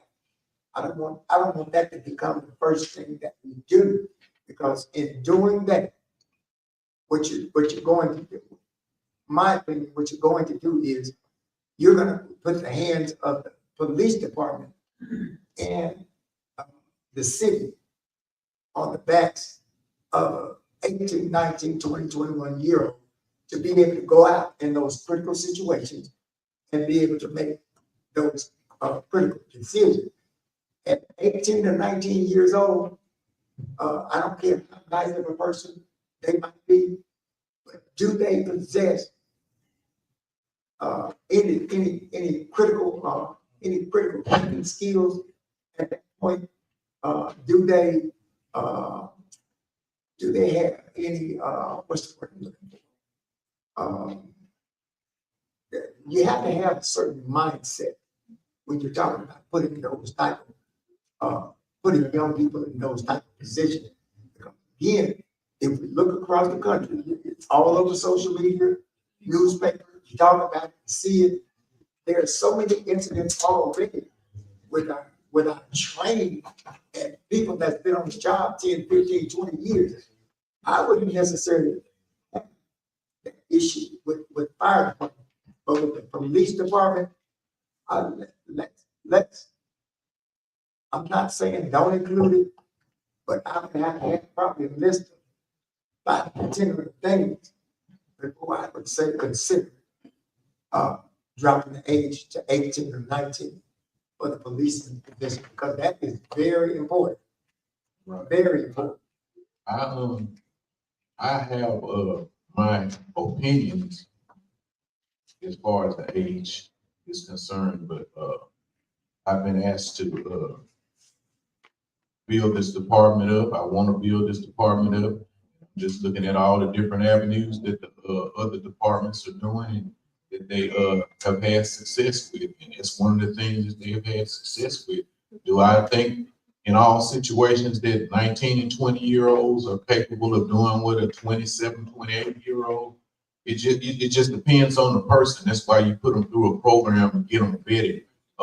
You have some 30-year-olds that aren't mature as some 20-year-olds. It just depends. That's why, how come you put them through this? When you put them through, they see psychologists, they have certain things that they have to go and Chief, I don't want to cut you off, but Mr. Chairman, members, I think it's not germane to the budget because that issue is gonna come before the council. How old Monroe is, and then you can have a seat. sir, Tell us how the age of Monroe started out on the road patrolling, and you can have a seat. the youngest one is 19. Okay, you can have a seat. Thank you, Chief. Let's Point get of back, information, get back to the point of information. agenda, please. Okay, I have. Oh, Mr. Doty had one information. Listen, I understand what you're saying about this not being germane, but if somebody has the floor and they're asking the questions, then I think it would be courteous and professional to let that, at least ask that person, are they done with the question before the person is allowed to go and sit down, because they're already at the front. We're already talking about it. And if we have to end that discussion, let's make sure we do it in a professional and courteous manner. Yeah, the only thing about that, I agree with what you're saying, but Robert Rules of Order, again, I wasn't done. you can, point of order, you can interrupt the speaker. It's just, that's Robert Rules of Order. So only thing I was trying to make sure that we for edification of the audience and people that are watching, they may just tuned in to hear the council talk about the budget. So again, it went on for a good little while, and I was just like, okay, maybe we need to make sure that we get back to the agenda in the interest of time. And Mr. Doty, again, I mean, you can suspend the rules and you can continue debates. It's again that it's either we follow Robert Rules of Order or we don't, or you suspend the rules and then you can do that. But I'm in no disrespect, but again, when you do point of information, point of order, you can't interrupt. Thank you for that again, and I appreciate the clarification. But again, real quickly, I just want to make sure that when you have somebody speaking and they have the floor, let's not cut the floor off from that person that is speaking until you consult with them. Let them know where you're headed. That would be my ask. Point of information, Mr. Smith. Yes, sir. Yeah. My line of question was in order. Because Correct. You was talking about the budget. Personnel, budget. Right, that you got to talk about the age limit, that's what I was talking about. Oh, okay. That was the age, they're talking about the age I limit. thought you was, no, I got. The age limit had nothing to do with it. What's your question? Oh, okay. You talked about that in the budget. About the budget, I know that we said that we would eliminate all the overtime in the budget, so is it another copy of the budget where all the overtime has been eliminated? Because the only copy I have is, the original copy. The original, again, that Yeah. proposed budget, Uh-huh. we can't amend the proposed budget because it was advertised and it was put out. That's a proposed budget. Y'all not confined to the Budget Act in regards to the advertisement and posting and availability of the budget. Y'all not bound by that. Y'all can amend this budget. Y'all can consider it today, next week. I just had to do it before the 30th, so we had it all defined. Y'all not confined to those restraints because this is the appropriation process. Y'all are the legislative branch. That's within your prerogative to do. So we can't just amend the proposed budget because that was a suggestion that made by the council. Y'all can do that during the due course of your meetings. So it's already published. So again, if y'all want to change, y'all can change it. Y'all can make one line item and say general government, $13 million and pass the budget with one line item. Point of information. It's just, Point of information, Mr. Mayor. Yes. Yes, Councilman. So on the proposed budget, right? Mhm. This is just a working product, right? It's just a proposed budget. Yeah, period. a working product. So if there are changes. I wouldn't say working product because we have to produce a proposed budget pursuant to the Right. law. It's just y'all don't have to rubber stamp it. Y'all can do y'all due diligence. Y'all can turn this budget into one line and say general government, $13 million and pass So Period. my question is, that's intentional, I think, what you're doing. it. No, but What I'm saying is, why would it take an amendment to change what's on here if this is not in service? because I'm gonna walk you through this and let you understand where the local budget act works. Right. Okay, the administration has to put a proposed budget together. It has to sit there for 10 days Mhm. for public inspection. Then you gotta have a public hearing before it's adopted. Okay? That's a proposed budget. Right. Once it's proposed, we can't amend it because that's not the process in the regular order. We propose it, y'all look at it. If y'all don't like it, you can mark it up however you want to, because that's the appropriation process. We have to do the first step because you can't present a proposed budget. We've already done the first step. Yeah, we did first step. Yeah.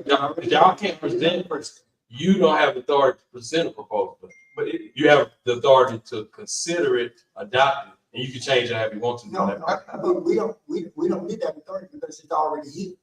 No, I'm saying you don't have to take this. You Right, can. right. So, you can have- and the question I'm asking is, once you've done the proposed budget and it's been published, all of that, right?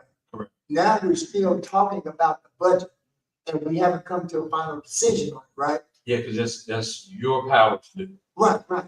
Our authority is already taking place because the way the Budget Act works, the administration has to put a proposal. We have to. We don't have any choice because that's a violation of the law if we don't put out a proposed budget. We have to do it. And we have to advertise and we have to have a public hearing. Because even though y'all administer the public hearing, that's for our proposed budget. So once it's in, because that's now y'all can consider it. And consideration process is not a rubber stamp. Y'all can go through it. I don't like line item one. I don't like this. I don't like that. And y'all can agree to, it takes three of y'all to agree on these changes. You got a special being you do that with? No, it's just a motion. And you get a second and you get two other people to go with you and it's changed. So that's the regular order. And we are going to follow the regular order. We're gonna put a proposed budget out and well in advance like we've done. Next year, we're gonna put it out probably 30 days before that to give you more, time to do whatever you want to do for us marking it up and changing it in a minute. So that's where we are. We present the proposed budget pursuant to what the law says we have to do in the form that we have to do. And now it's for y'all to consider. On information, but we can amend proposed budget. Absolutely. Yeah, Absolutely. That's what I've been saying from the jump. But the thing about it is, if we have to present your proposal for you to amend or change or whatever. Because y'all can't put out a proposed budget to the administration and then turn around and amend it and adopt it. This is step one. That's why it's a regular order. Yes, sir. We will be amending this budget throughout the year. Correct. One time. Right. It's not. He's just not doing it for tonight. Certain things we're gonna take out throughout the year. Absolutely. It's just a proposal. It's just a proposal budget that if you adopt, this is the operating budget that we're gonna amend Q1, we're gonna amend Q2, we're gonna amend Q3, and then we'll close out at the end of the year. So those two audit findings that's been perpetual will not happen. Number one, if you adopt this motion, we pass all three budgets before June 1st. When we do a closeout, there's not one line item that's gonna be out of variance because we're gonna fix it. And then that audit finding is gonna go away.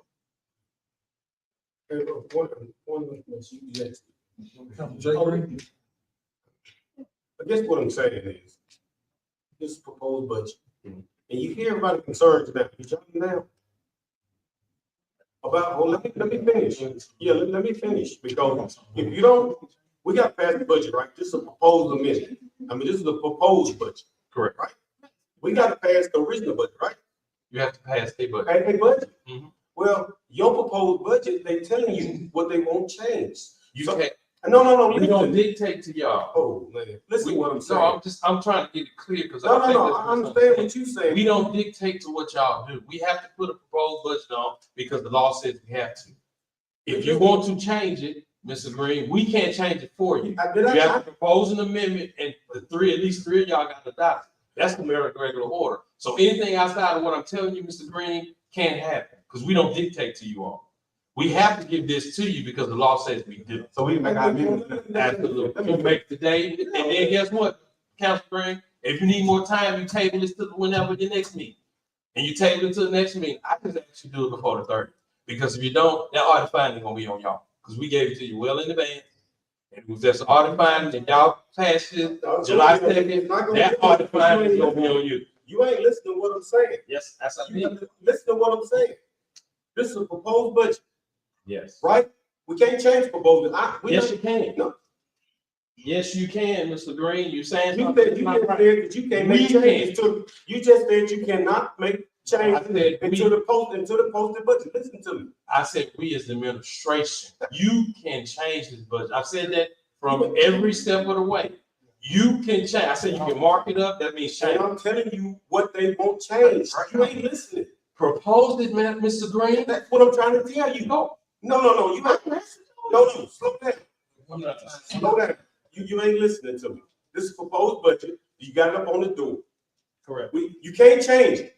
These people telling you what they ain't gonna pass. We can't change it. You can make it, Mr. Green. Okay, give me the budget. Line item You 10. said the same If you thing want I'm to zero line item 10, Mr. Green, you say I'll make a motion to insert, to delete and insert zero right there. You get a second. All in favor, vote. You amend it. Go to the next line item. That's We what I don't be saying do all it. the You time. have to do it. That's what I'm saying. I'm not understanding. We No. talking past each This other. is the conversation. You missed the whole point. I know you can't change it. I know we got to vote. We just having a conversation, and I think they're telling you what we want. I know we got to vote on I it. don't. As the chairman, I'm telling you what they, all right. You don't have to tell me.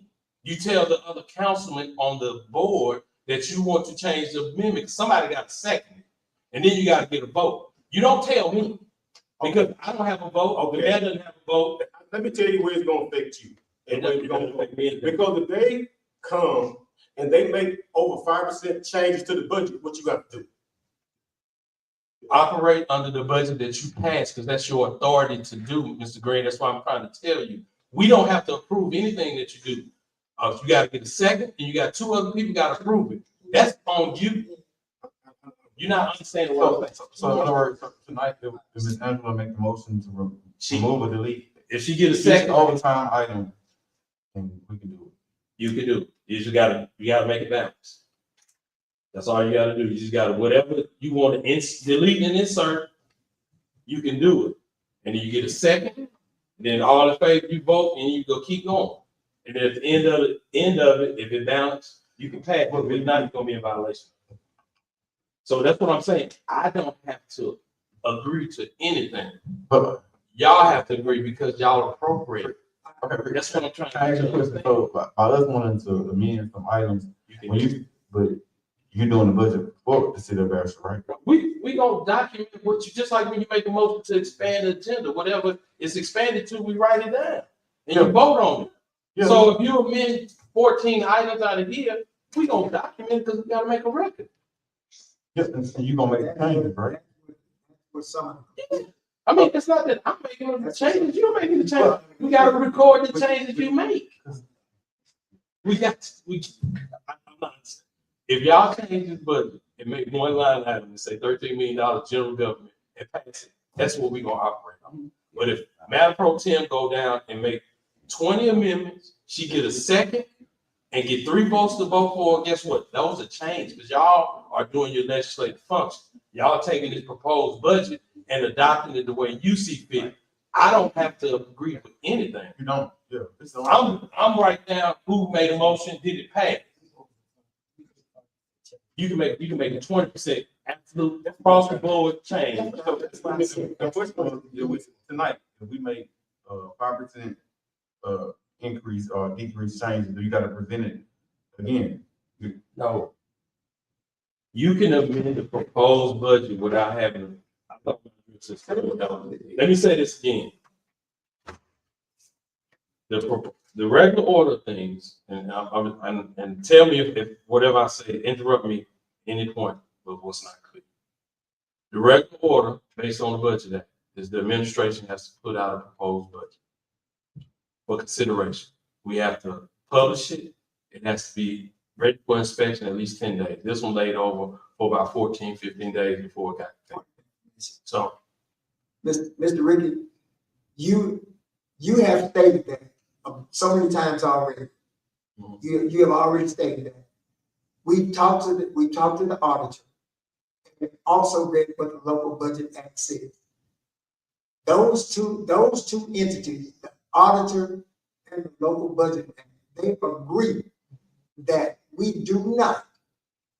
If there's a 5% variance in what's going in the budget, listen, hear me out. no, I'm gonna cut you off because what you're saying is wrong. If 5% variance on an adopted budget, No, you have to look at the difference. It's It's the difference between adopted and the proposed budget. That's where I was going. That's where I was going. And so with that, we haven't adopted anything yet. Absolutely not. So you can amend it as many times and you don't even have to do it today. We haven't adopted it, but there was some confusion about reposting the budget if there is a significant change. If it's an adopted budget, yes, Right, sir. right. Absolutely correct. That's where I was saying. Absolutely. That's Because where I if you look at provisions, see, that's why again, people that tell you stuff, but they don't cite anything. Because when I explained about the amendment, I cited the actual law. Right. And if people don't do that, you gotta take it with a grain of salt. Right. Because again, that does not apply to amendments of a proposed budget prior to final adoption. That's what the law says. So I'm not gonna sit here and tell y'all anything that's wrong. When I say y'all can mark this up, change it, have y'all see fit, you just need a second and need 3 people to vote for it. I'm telling you, you can do that. You don't need this administration permission because we've already done what we required to do. Right, absolutely. And this is the regular order. We proposed it. It's not a final budget. Y'all can amend it as many times. I just say do it before the 30th. Y'all don't even have to finish it tonight. And that's why I said the premise on it's like we didn't make changes. It ain't for us to make. If you want to make a change, this man put out a budget based on his priority because it's a proposed. It's not a final budget. Y'all not a rubber stamp. Because if that was the case, we'd be gone by this. Right. So if you don't like anything in this budget, you make the amendments and you change it. So, And we document it and we roll on because it's gonna be a final budget. That based on the amendments as adopted, that's the budget that's gonna be, we're gonna roll with, and that's the way to go. Now, that's just it. we have about 4 hours, so if y'all want something change, we got time enough to go and get You no. just tell me line item, what you wanna delete and what you wanna insert, and just make sure it balances.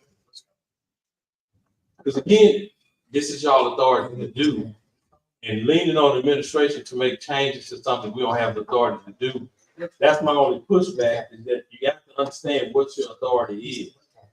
You can change anything in this proposed budget. So that's why I said, just because it wasn't changed before it was proposed, it's not an end all be all, because this is not a final budget. I see what the problem is. I guess I'll be trying to help too much. Well, now I'm just gonna sit here and I'm gonna be quiet. I see a problem coming up. You listen to what I was saying. I know you don't make changes. These people are telling you what they want. I'm talking about we was gonna meet again before the budget thing and we was gonna vote on it. This is the talk conversation, just kind of brainstorming. I can say now time that you have the authority to change anything. Listen to what I'm saying.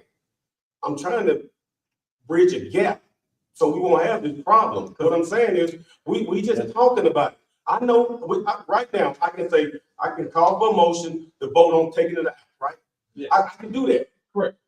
We just talking. I was gonna do it at the next meeting. You getting way ahead. You getting frustrated, but I know what I'm saying. I'm just trying to see what all we want as for the finance thing. When we come back, I can make a presentation that we cut each item that each council member wants. I don't know what they want to cut. Yeah, because it says in Louisiana, if a proposed budget changed by 5% or more in expenditures or revenue, its total proposed expenditures exceed the original estimated, the political subdivision must re-advertise and hold a new public hearing. Is that a proposed, but read, which read? You want me to send it to you? No, which read 1310. Read 1310. Google, I just while looking. Read 1310. Yep. The article, point of information, It says 39, 1307. RS 39. Mr. D, can you tell us exactly what you are reading, please? I just RS 39, RS, 1307. okay, thank you. What's the title? What's the title today? You want me to figure what I wrote down? No, what's the title to it? Because I'm referencing title 39-1310, which the title said amending and adopted budget. This is the law that governs what you're talking about. Legal to be out. Right. Thanks. Devin, help me. Man, that's like these laws like.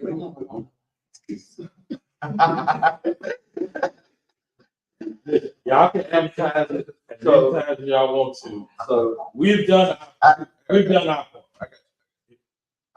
part. You can make amendments to the budget, just as I've said every year. There's a 5% rule.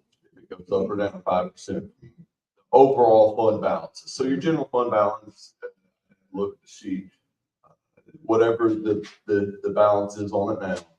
If it differed more than 5%, that fund, not the individual line items. Yeah. The fund. That's right. Yeah.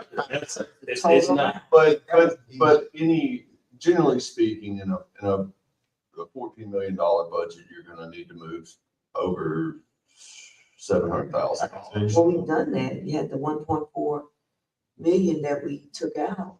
That was not an adopted budget. That was a proposed budget. If you look at provision C, So it says shall not apply to amendments of a proposed budget prior to final adoption. Yeah. Those provisions apply to an adopted budget. This is specifically because the title of this law that I'm reading says amendment of the adopted budget.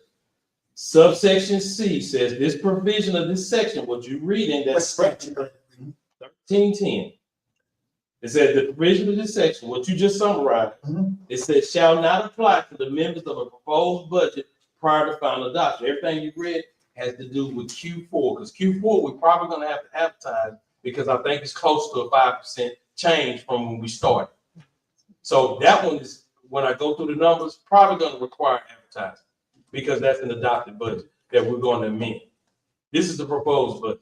Now, that's why I was going back to what I said originally, that I think that maybe I wasn't clear when I said it, because this is regular order. We did what we supposed to do. Y'all not a rubber stamp. Y'all can amend this budget how y'all see fit and adopt it either this meeting or any other special meeting that you call. I just say do it before June 30th. Because you do it after June 30th, the fine is gonna be on you. What you say on y'all? Because we submitted it well, When you say it's gonna be on y'all, because y'all didn't adopt it before the deadline. when you say y'all, specifically, who are you talking? The council, because you don't want to adopt the budget. So That's the why. council would have to find her as opposed to the city. No, the city will be, but it'd be attributed to your action or inaction. Inaction. And that's just a fact. I'm not shooting at you, I Mr. didn't make it show because I almost. But no, because we can't adopt the budget. Right, I understand. We can do what we say. And again, I'm not trying to be adversary to anybody. I'm just telling you what the process is. And if y'all don't have to adopt this budget today, y'all have to adopt it in the form. Okay, what we in? 1305.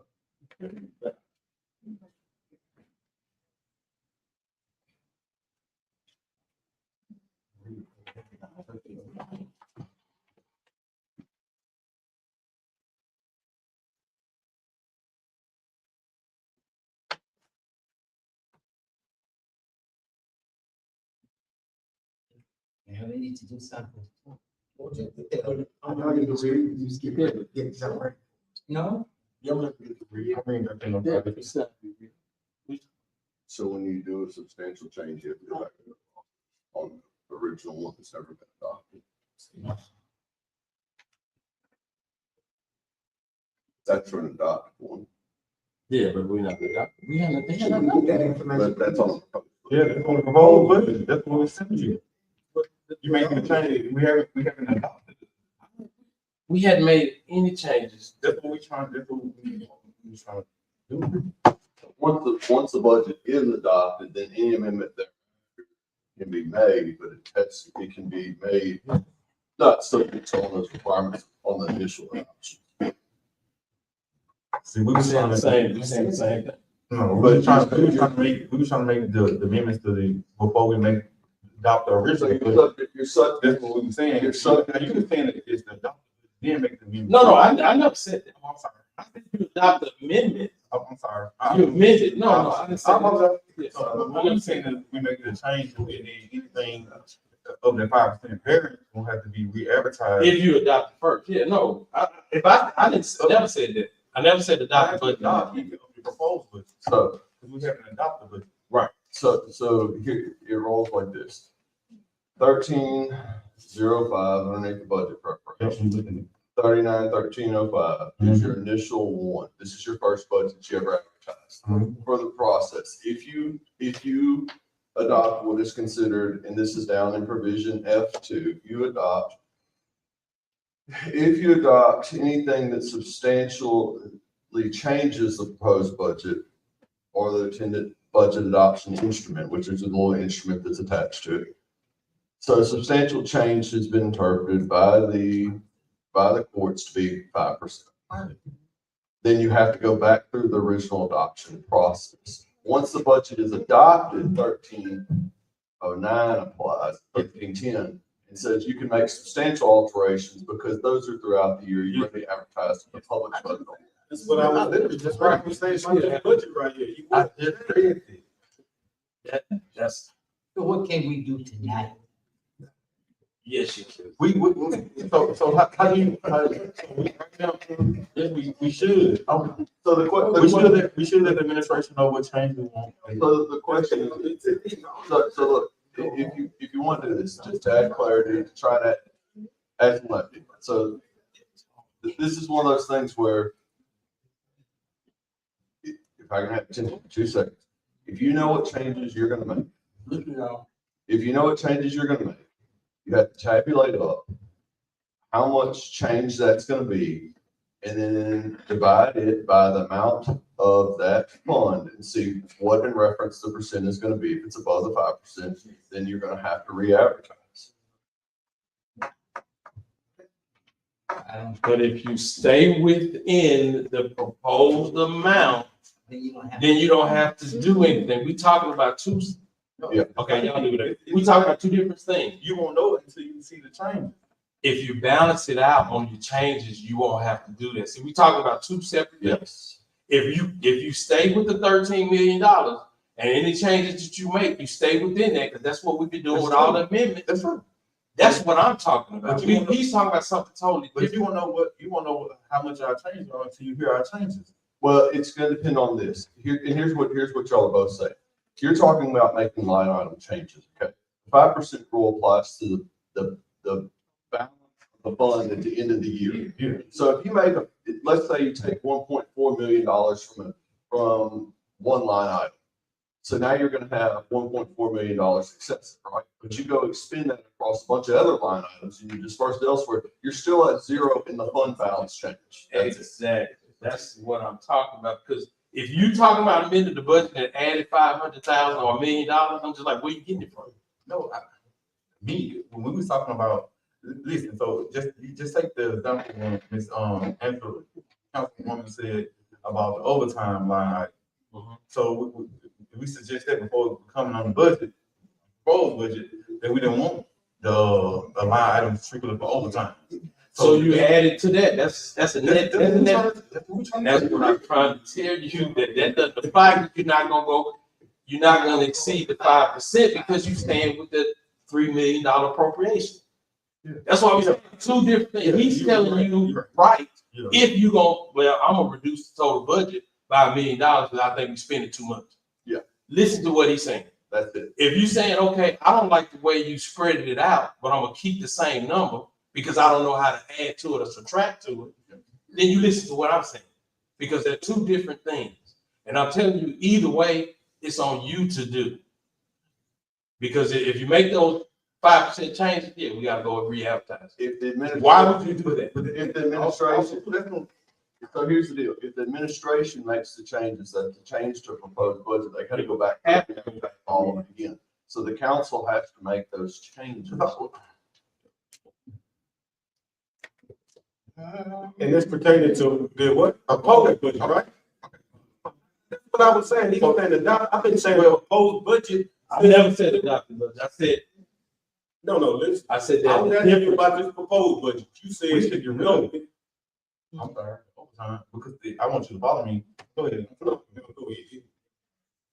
No, I'm sorry. when you get, I'm just gonna caution you with this, and if you can do whatever you want.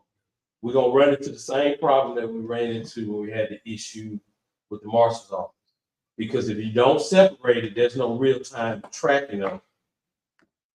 And it's gonna come out. Keep going, Mr. No, I'm not. Keep going. You make whatever changes that you need to make. I'm just saying, if you go up, but if you add money to the overall budget, that's more than 5%, you gotta re-advertise. If you reduce it by 5%, you gotta re-advertise. But if you just make line item changes based on the proposed assumptions, you don't have to do any of it. You just gotta make it balance. So if you subtract 10,000 from here and you add 10,000 from there, let's zero it out.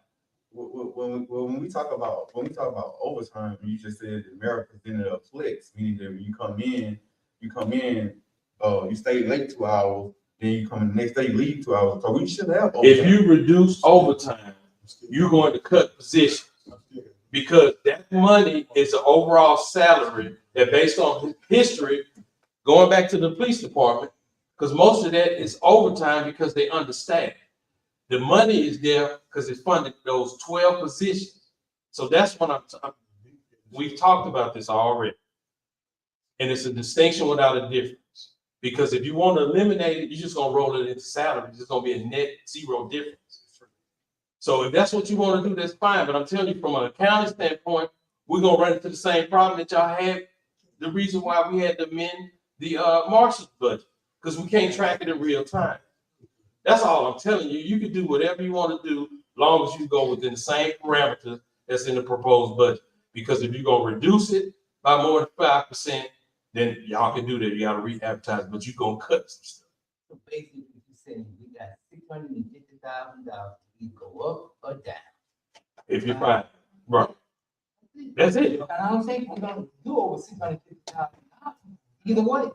So that's what I'm saying. We're talking about two different things and we're conflating two as if they're the same. That's why I say we got to be careful with the language that we use because people get misunderstanding about stuff. Because what Mr. Jones told you is absolutely correct. What I told you was absolutely correct. There are two different things and two different variations. But a lot of people like to conflate things because they have issues and agendas they want to put forward. And I don't have time for that. And I don't. And I don't entertain it at all. Thank you, Mr. Mayor. Listen, when we first started this conversation was not that expansive. We were not talking about re-advertising the budget. We were talking about items inside the budget. And so what I came to understand is that the questions we were asking were more related to fourth quarter issues. That's what I understood. And so how we got to re-advertising the budget, I understand. I thought we had already talked about the say for instance, the 1.4, 1.5, $1.6 million that one-time money was not supposed to go in there anymore. Well, we already changed that budget, right? And that was the sales tax district budget. We already changed that. So is there was there any more money, and go with me on that? Was there any more monies that from your end that we already know of that was going to cause us to re-advertise the budget? For fourth quarter, yes. It's a possibility. I got. Not the fourth quarter. I'm talking about the proposed budget. No, because it's balanced and that's what it is. Yeah, no, and that's part of my frustration because we conflate things that we shouldn't Right. conflate. And I understand because you got questions you want to know. Right. And that confuses things because those are totally separate issues. Just like me and Mr. Green will talk about two different things that we conflated, he conflated both, but I'm trying to separate and make you understand that there's a difference. And what you just said is absolutely correct, but that has to do with the fourth quarter. And we're talking a lot about the fourth quarter, which we shouldn't, but it's okay because you got questions. It's just that adds to confusion that takes us off of what we're doing. And not saying that those questions are not justified, it's just not perfect to what we're doing, but you got a right to know, and it's fine. It's just when you answer those questions, you add to the confusion because that's not what we're here to do. But it's a good question because now that you know that question, when we get to it, you don't have to answer. I mean, you got to answer. I hope you don't ask it again. But if you do, I already know because I got the information. So again, remember to keep from belaboring this, what Mr. Jones told you is absolutely correct. So if y'all make modifications to this that exceeds a variance by 5% for whatever reason, I'm not sure how y'all will come up with this, especially from a revenue standpoint, unless you just eliminate some stuff and you got the right to do that, and that's fine. But if it goes beyond that, then we got to re-advertise. But if you stay within the confines of that $13 million, $13,025,000, and you just reallocate it along our categories, you don't have to re-advertise, and you can do it this meeting, next meeting, or whenever. On the information, see, Mr. Ricky, Mr. Smith, you just said the same thing that you was talking about. We just got ahead of ourselves. And I was talking about the proposed budget. I looked at the numbers. I know when I was telling you that listen to what they say so we can come back and make it, because I'm pretty sure you ain't gonna go outside that 5%.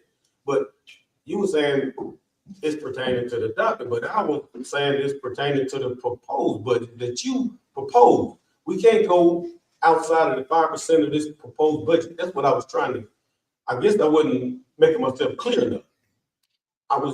That's what I was trying to say. We got to stay within 5% of your proposed budget that you advertise. Right, that's what I was trying to say all the time. Not just the adopted, but also the one that you posted. But I was just saying, I was trying to save time, listen to everybody, say what they want. So when we come back, we know you want the overtime, you want the other stuff, and we can just kind of sit back and brainstorm and see what they want. So when we come here, all we got to do is just vote on it and have it removed. And then we can vote on it. We won't fall outside of the specs of going past July 1st with the original budget, with the budget. Because you don't want to be fighting with the week before it's time for us to sign the budget. What I'm saying, let's just get all the stuff rectified. So when it's time for us to do the budget, we just sign the budget. July 1st done, we just sign the budget. Move on. And Chairman Green, again, I know my frustration is invisible, and I apologize if that offended anybody. But again, that was the reason to give you the budget with the time that we gave y'all the budget. We didn't give y'all the budget a week before consideration. So here again, that's why I'm taking it back about a lot of this conversation, because y'all had this budget for a long time. That's outside of what you traditionally had. That was a reason for it. There's a reason for why we start giving you your package a week and a half before time. Because for this very reason, because it seems like that you seem like you just got this budget. You have not just gotten this budget. This budget has been in your possession for some time, that any recommended changes y'all could have had done. And I'm just speaking in general. I'm not directing it toward anybody. You could have made these changes a long time ago and had it prepared for other council members to consider. Because again, you got to get two of Mr. Doty, you got some amendments, you got to get 2 other people to agree with you. I could think it's a great idea, and I never thought about that, but guess what, Mr. Doty? it ain't gonna get passed if you don't get votes from them. So these amendments could have been worked out prior to, because it's a reasonable, and I don't want that to get lost on anybody. We presented this budget well in advance, gave it to you for you to consider, mark up, and do whatever it is that you thought was best to do. So now here it is that now we doing this, and that's fine, because that's your prerogative to do. I'm not chastising anybody, but I just want the record to be clear.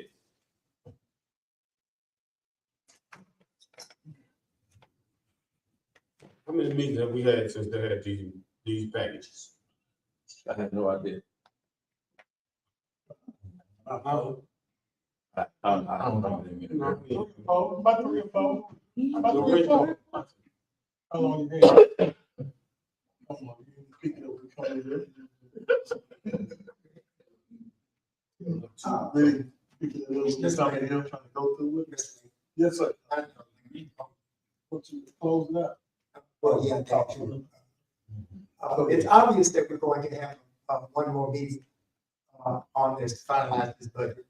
So I would ask that with whatever timeline, I'm assuming it's gonna be 6 o'clock. What I ask is that we schedule a finance meeting at 5 o'clock before our next meeting. That way, if there are any issues that's in regards to the budget, that during that 5 o'clock meeting, we can hammer that out. And then at 6 o'clock, we can go on and handle. If you don't Yeah, have- that's good. If the budget is passed by July 1st, you have an audit finding and get the budget. Yeah, Going we're back, obviously gonna have one more scheduled meeting for this budget to get passed.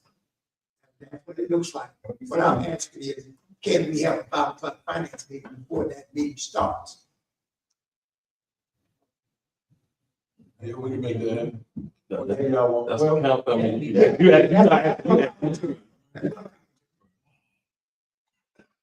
Hey, what we gotta do? Hey, We gotta go back to, so, well, no, go ahead. okay, Councilman. the reason I said this is because I'm looking at the dates, you know, just don't say something in advance. How many days we got before we got to pass the budget? What's the day, Seven. You got 7 days. What I'm saying is, people got what they asking for here. We gotta come up with a way to go ahead and get everybody satisfied. I know what you're saying, they've been had, but that's beside the point. We ain't got but 7 days. We in the home stretch. Cause we wanna get it, I know I do, I wanna get it done past before the deadline. I don't want the deadline to go past. Mr. Locke said something that I think was lost on everybody, because that's the reason why I thought we were talking about staying within the numbers that are proposed to just change line items, because he said we can change it during the course of next fiscal year. So if you're not going to go outside that 5%, and I'm not telling y'all not to meet and not to pass the budget right now, you do whatever you want to do. Then again, this is another distinction without a difference. Because if you don't go outside that 5%, what does it matter if you're not ready to make changes to it? Because you can put yourself behind the 8 ball if you want to. You can pass the budget and make changes first quarter that you see fit. Right. If you don't plan on going past 5%, but if you do, then that's when your prerogative to do. Just, having meetings before it first. That's just, and I'm only saying that because of piggybacking off what Mr. Locke had mentioned earlier, that kind of got lost in the shuffle. And again, members, you can make any kind of necessary change. I'm just going to say, and this is my opinion, if you don't keep the separation with the salaries, that's going to be a problem. Because again, we're not in the position to track that if it's not in real time. It's just not going to happen. And that was the problem that I thought I heard the council articulate, and I came up with this solution, and now it's a problem. That's why I get confused with a lot of stuff, because I'm reacting to what y'all say, and then I do it, and I give you more information, and it leads to problems because now there's confusion. Because you talk about transparency, I give you everything, and when I give you stuff, it's like, oh, that's the source of problems. And I'm confused about it because I'm thinking, what am I doing? Because I'm trying to be helpful, and it just seems like it's being counterproductive, and it's frustrating to the point where we have these exorbitant meetings. And I hope I'm not stepping out of line. I'm gonna comment. Not about you personally. You're doing a great job. It's just that when people got questions, they want questions. Just like you talk about certain things that like, I ain't gonna call no name. The mayor told me that they said they were busy. They couldn't show up to the meeting. I don't want to fund them. If they ain't got the wherewithal to come before the council and explain to us why they get money, take them out the budget. So this don't have nothing to do with you. You're doing good, but we got questions I want to answer. Didn't you just tell me that? They said They had something else. they had something else. They had something else to do, and we got something else we can do without city money. If you can't come and tell us what you need, then you don't need the money. So I know you're frustrated with a lot of stuff being thrown at you. And another thing, when I'm the chairman, they talk to me about some things that auditor said. Some departments we have to look at closely. They're not within the city structure all the way. But there's certain things that we need to be on lookout. I ain't gonna have nothing to do with you. I think you're doing a brilliant job, but You are. I think some of the questions being asked, I don't know. They're good questions, but some of the other things that the root cause analysis, I guess people don't want to get in depth in it when they speaking about it. But it's some things that when they talk to the auditor that need to be rectified, don't have anything to do with your accounting practices or anything. It's dealing with money within the city in different departments in the distribution of city funds. Don't have anything to do with your practices. Because I think you laid it out good, man. You was up long time you was talking about it, and I think you got a good blueprint as to going forward. So it's not no slight at you, and you're saying that I don't want you to get to the point where you don't want to do it because transparency is everything. But certain things, just like I got a problem with about 3 or 4 people that I want to come to the meeting that's getting city money, and they just don't want to show up. They don't have anything to do with you. But you got it in the budget, and I want to take it out. But that's what I was saying. When we get together, if they can't come, we don't want it in the budget. Me too. And I think you know what I'm talking about. And if you, Mr. Green, if you take that amount of money, let's say it's $200. You can move it. You can move to the police department and still stay within the 5%. Right. Yeah, we're gonna be within the 5%. But if you're 0%, if you reduce something 150 and you add some 150, that's 0. So that's no there. So, and that's my premise, and I'm thinking that the amendment that you're gonna make is gonna have a 0 impact. Because if you reduce something here, you can get it to chief, because chief just told you he needed it. So if you cut something $200,000, just give it to chief, and that's a 0 out. That's exactly that's what it is. Right. So It's obvious. yeah. So That's what We- To piggyback off of what Councilman Green, Jay Green was saying, listen, there does need to be a more professional side, especially when we're doing the budget. This is just not a happy-go-lucky process where we get to pick and choose, if we want to come, if we don't. Again, department head, without asking, they should be at every meeting anyway. Department head, because they represent a department within the city, and they are the leader of that department. So a lot of times questions come up in the meeting, because we do make amendment modifications in the meeting, right? So if they were there at the meeting, then those questions can't be answered. A lot of times those questions get compounded when those leaders of those departments have are not paying themselves a payment. So again, that's part of the issue when I was asking about salary personnel.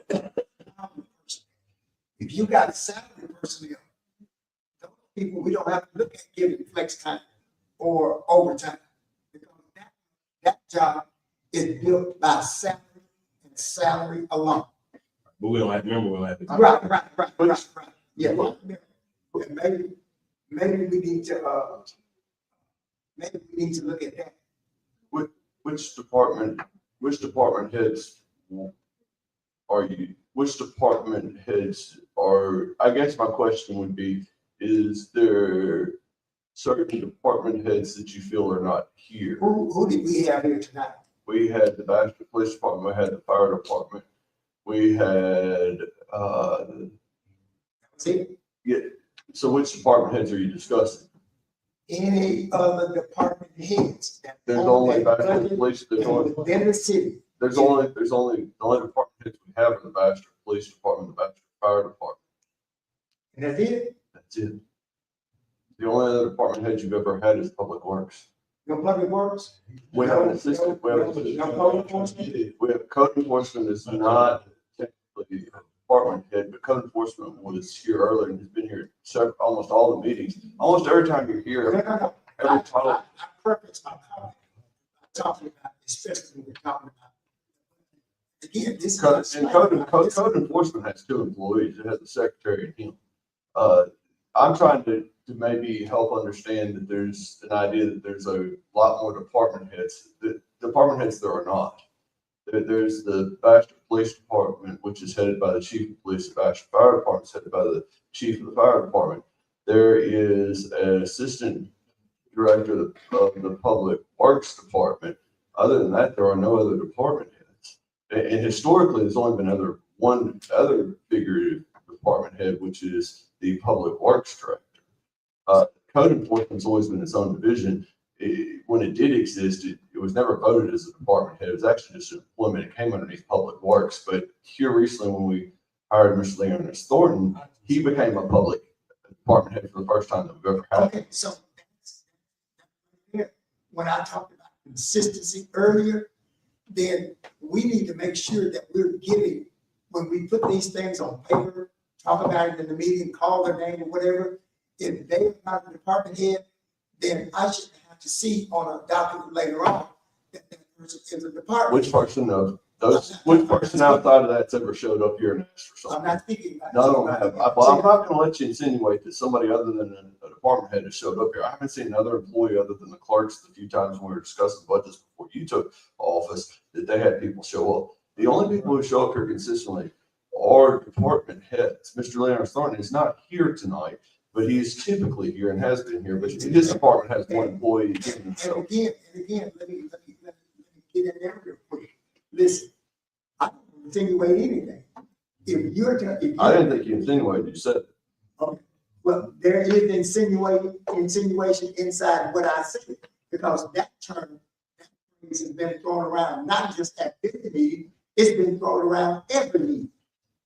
Every meeting. So I'm just trying to get to. So what we need to do, that's where your organizational chart will come in. Your organizational chart. It will identify if there is a department within the city and it doesn't have a department head, that's fine. It falls up under the administration. But if you've got 4 department heads, they're not here, then the bottom line is they're not here. That's what Mr. Green said. To give you preference, every department head that exists here is appointed by the administration. You're voted on.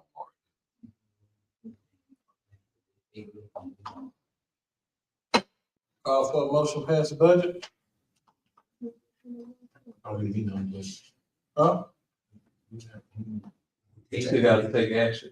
It's an item on agenda, whether you pass the table, you still have to take action. Are you second?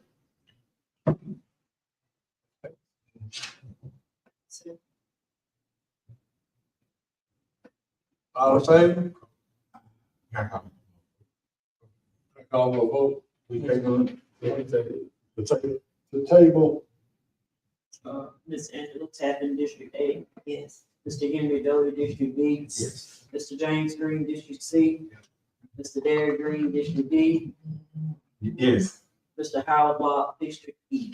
No, Motion carries. I need a date. We need to do it for the 30th. It goes to the next one. It goes to the next meeting, that's July meeting, it's on the day. For bid.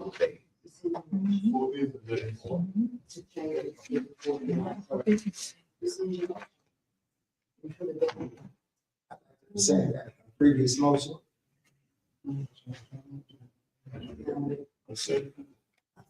Motion to reconsider the vote, which the vote passed. You got a motion to reconsider, moved by Mr. Doty. Did you vote in affirmative for the motion? Okay, need a second. I say, All in favor of the motion to reconsider the vote, that was taken in regards to tabling the, budget consideration and debt. And opposed? So we back on, what's the item 6? Monday. Monday.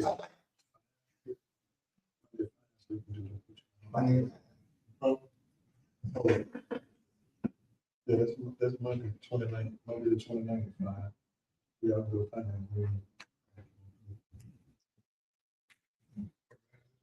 yes. Yeah, Because you know you can't take any action in finance meeting. he just We're want gonna, to. so we'll be, when we come, we just vote. Yeah. Regular meeting. No action in the finance. You just need to be careful with that in regards to public meetings, because again, your consideration of the budget has to be done in a public meeting. Finance meeting, although it be a public meeting, is not, and then correct me if I'm wrong, it's not the same as a special call meeting. They have an ordinance that allows them to set special meetings. No, I'm saying special meeting of the council, not, Yeah, they just, the finance committee can, the council person, the chairman can call a special meeting of it. They have that in the provision. but they discuss only the consideration in the finance meeting and not have the same consideration during the meeting. Can they do that? They can discuss issues in the budget in that meeting. And not discuss it in a special call meeting? They would just have to make a report where the finance committee work to the council. So you say if y'all do that, then y'all have to make a report during the regular special call meeting of what you discussed, considered. But they're both recorded public meetings. It's just like a budget. It's like a budget board. You can use it like a budget board if you want to, because it's finance. Right, no, I'm saying for is what they have for the minutes consideration. Yeah. You have to make that report. I just want to make sure y'all covered on both ends, that special meeting.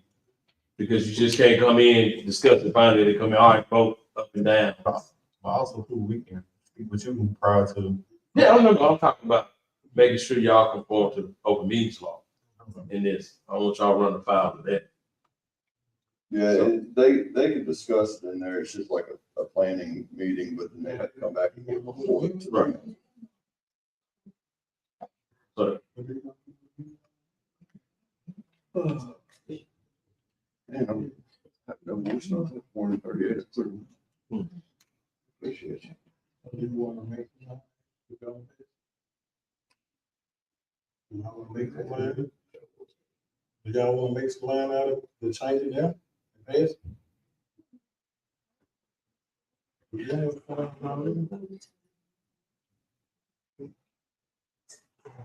Change it, we see what you want to change now, we can change it. Cause I haven't, until we have to do the calculation, I haven't seen the calculation, that's why I want to talk to him.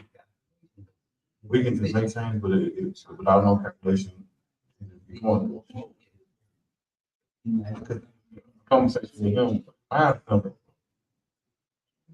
I don't know what you're, that's why I said.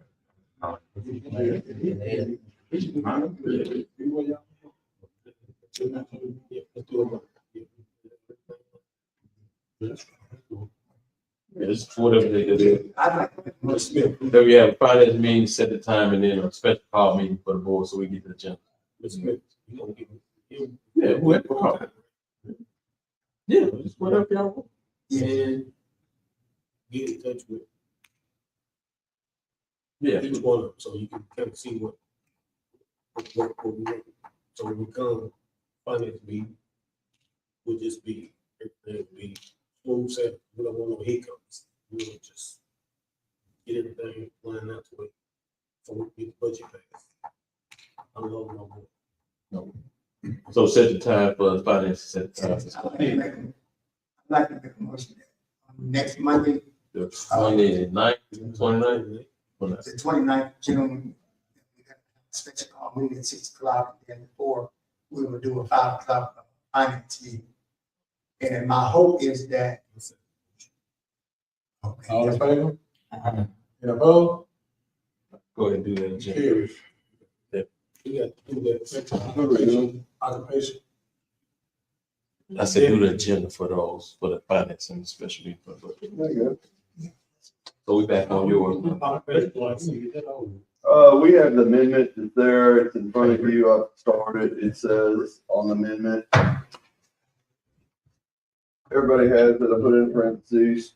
If you go to the second page on 26-4285, it says, I added the part where it says to be heard at a certain time and date and appear to be down on B4 and 5.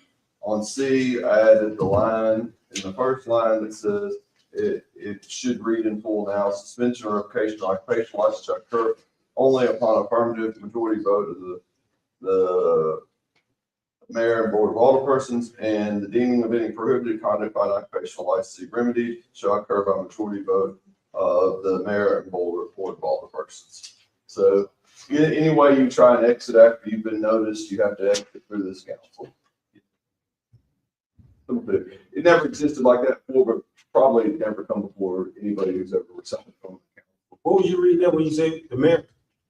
This is the second page. Second page, if you go down to provision C, it's 3/4 of the way down, that last stored item.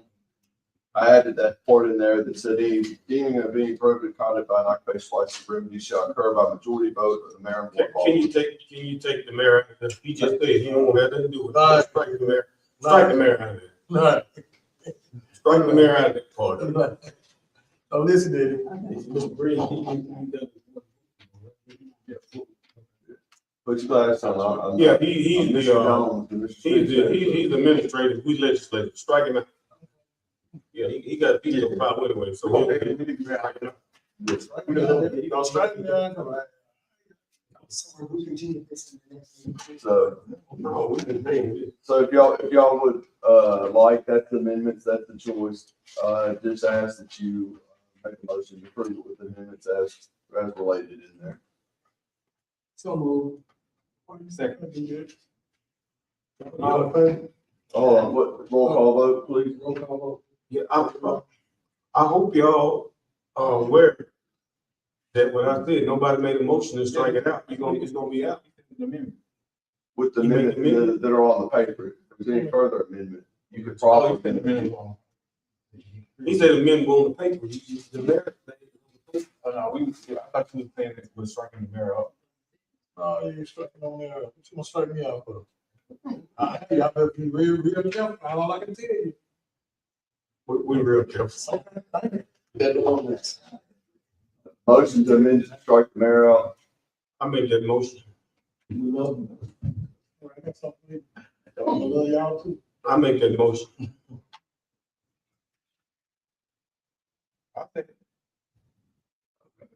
All in favor of the motion to strike the mayor in the amendment? All in favor? Roll call vote. Ms. Angela Tappan, District A. Yes. Mr. Henry Doty, District B. Yes, this is just striking the mayor. Yes. Yes. Mr. James Green, District C. Yes. Mr. Derek Green, District D. And Mr. Howard Locke, District E. 4-1 amendment carries as amended. amended the question for the council exists now. There's a motion and a second on that. Call for the vote. Will there be a motion and a second vote? Is there a motion to approve the amended 2026-4285? I make a motion. Second. Any discussion, any further discussion? Roll call vote. Mr. Anthony Taylor, District A. Mr. Henry Doty, District B. No. Mr. James Green, District C. Mr. James Green, Oh. District C. This is a vote on the main motion. Mr. Derek Green, District D. It's on the ordinance, yes. And Mr. Howard Lott, District E. Yes. May I move for adjournment? All in favor? Ricky. Oh.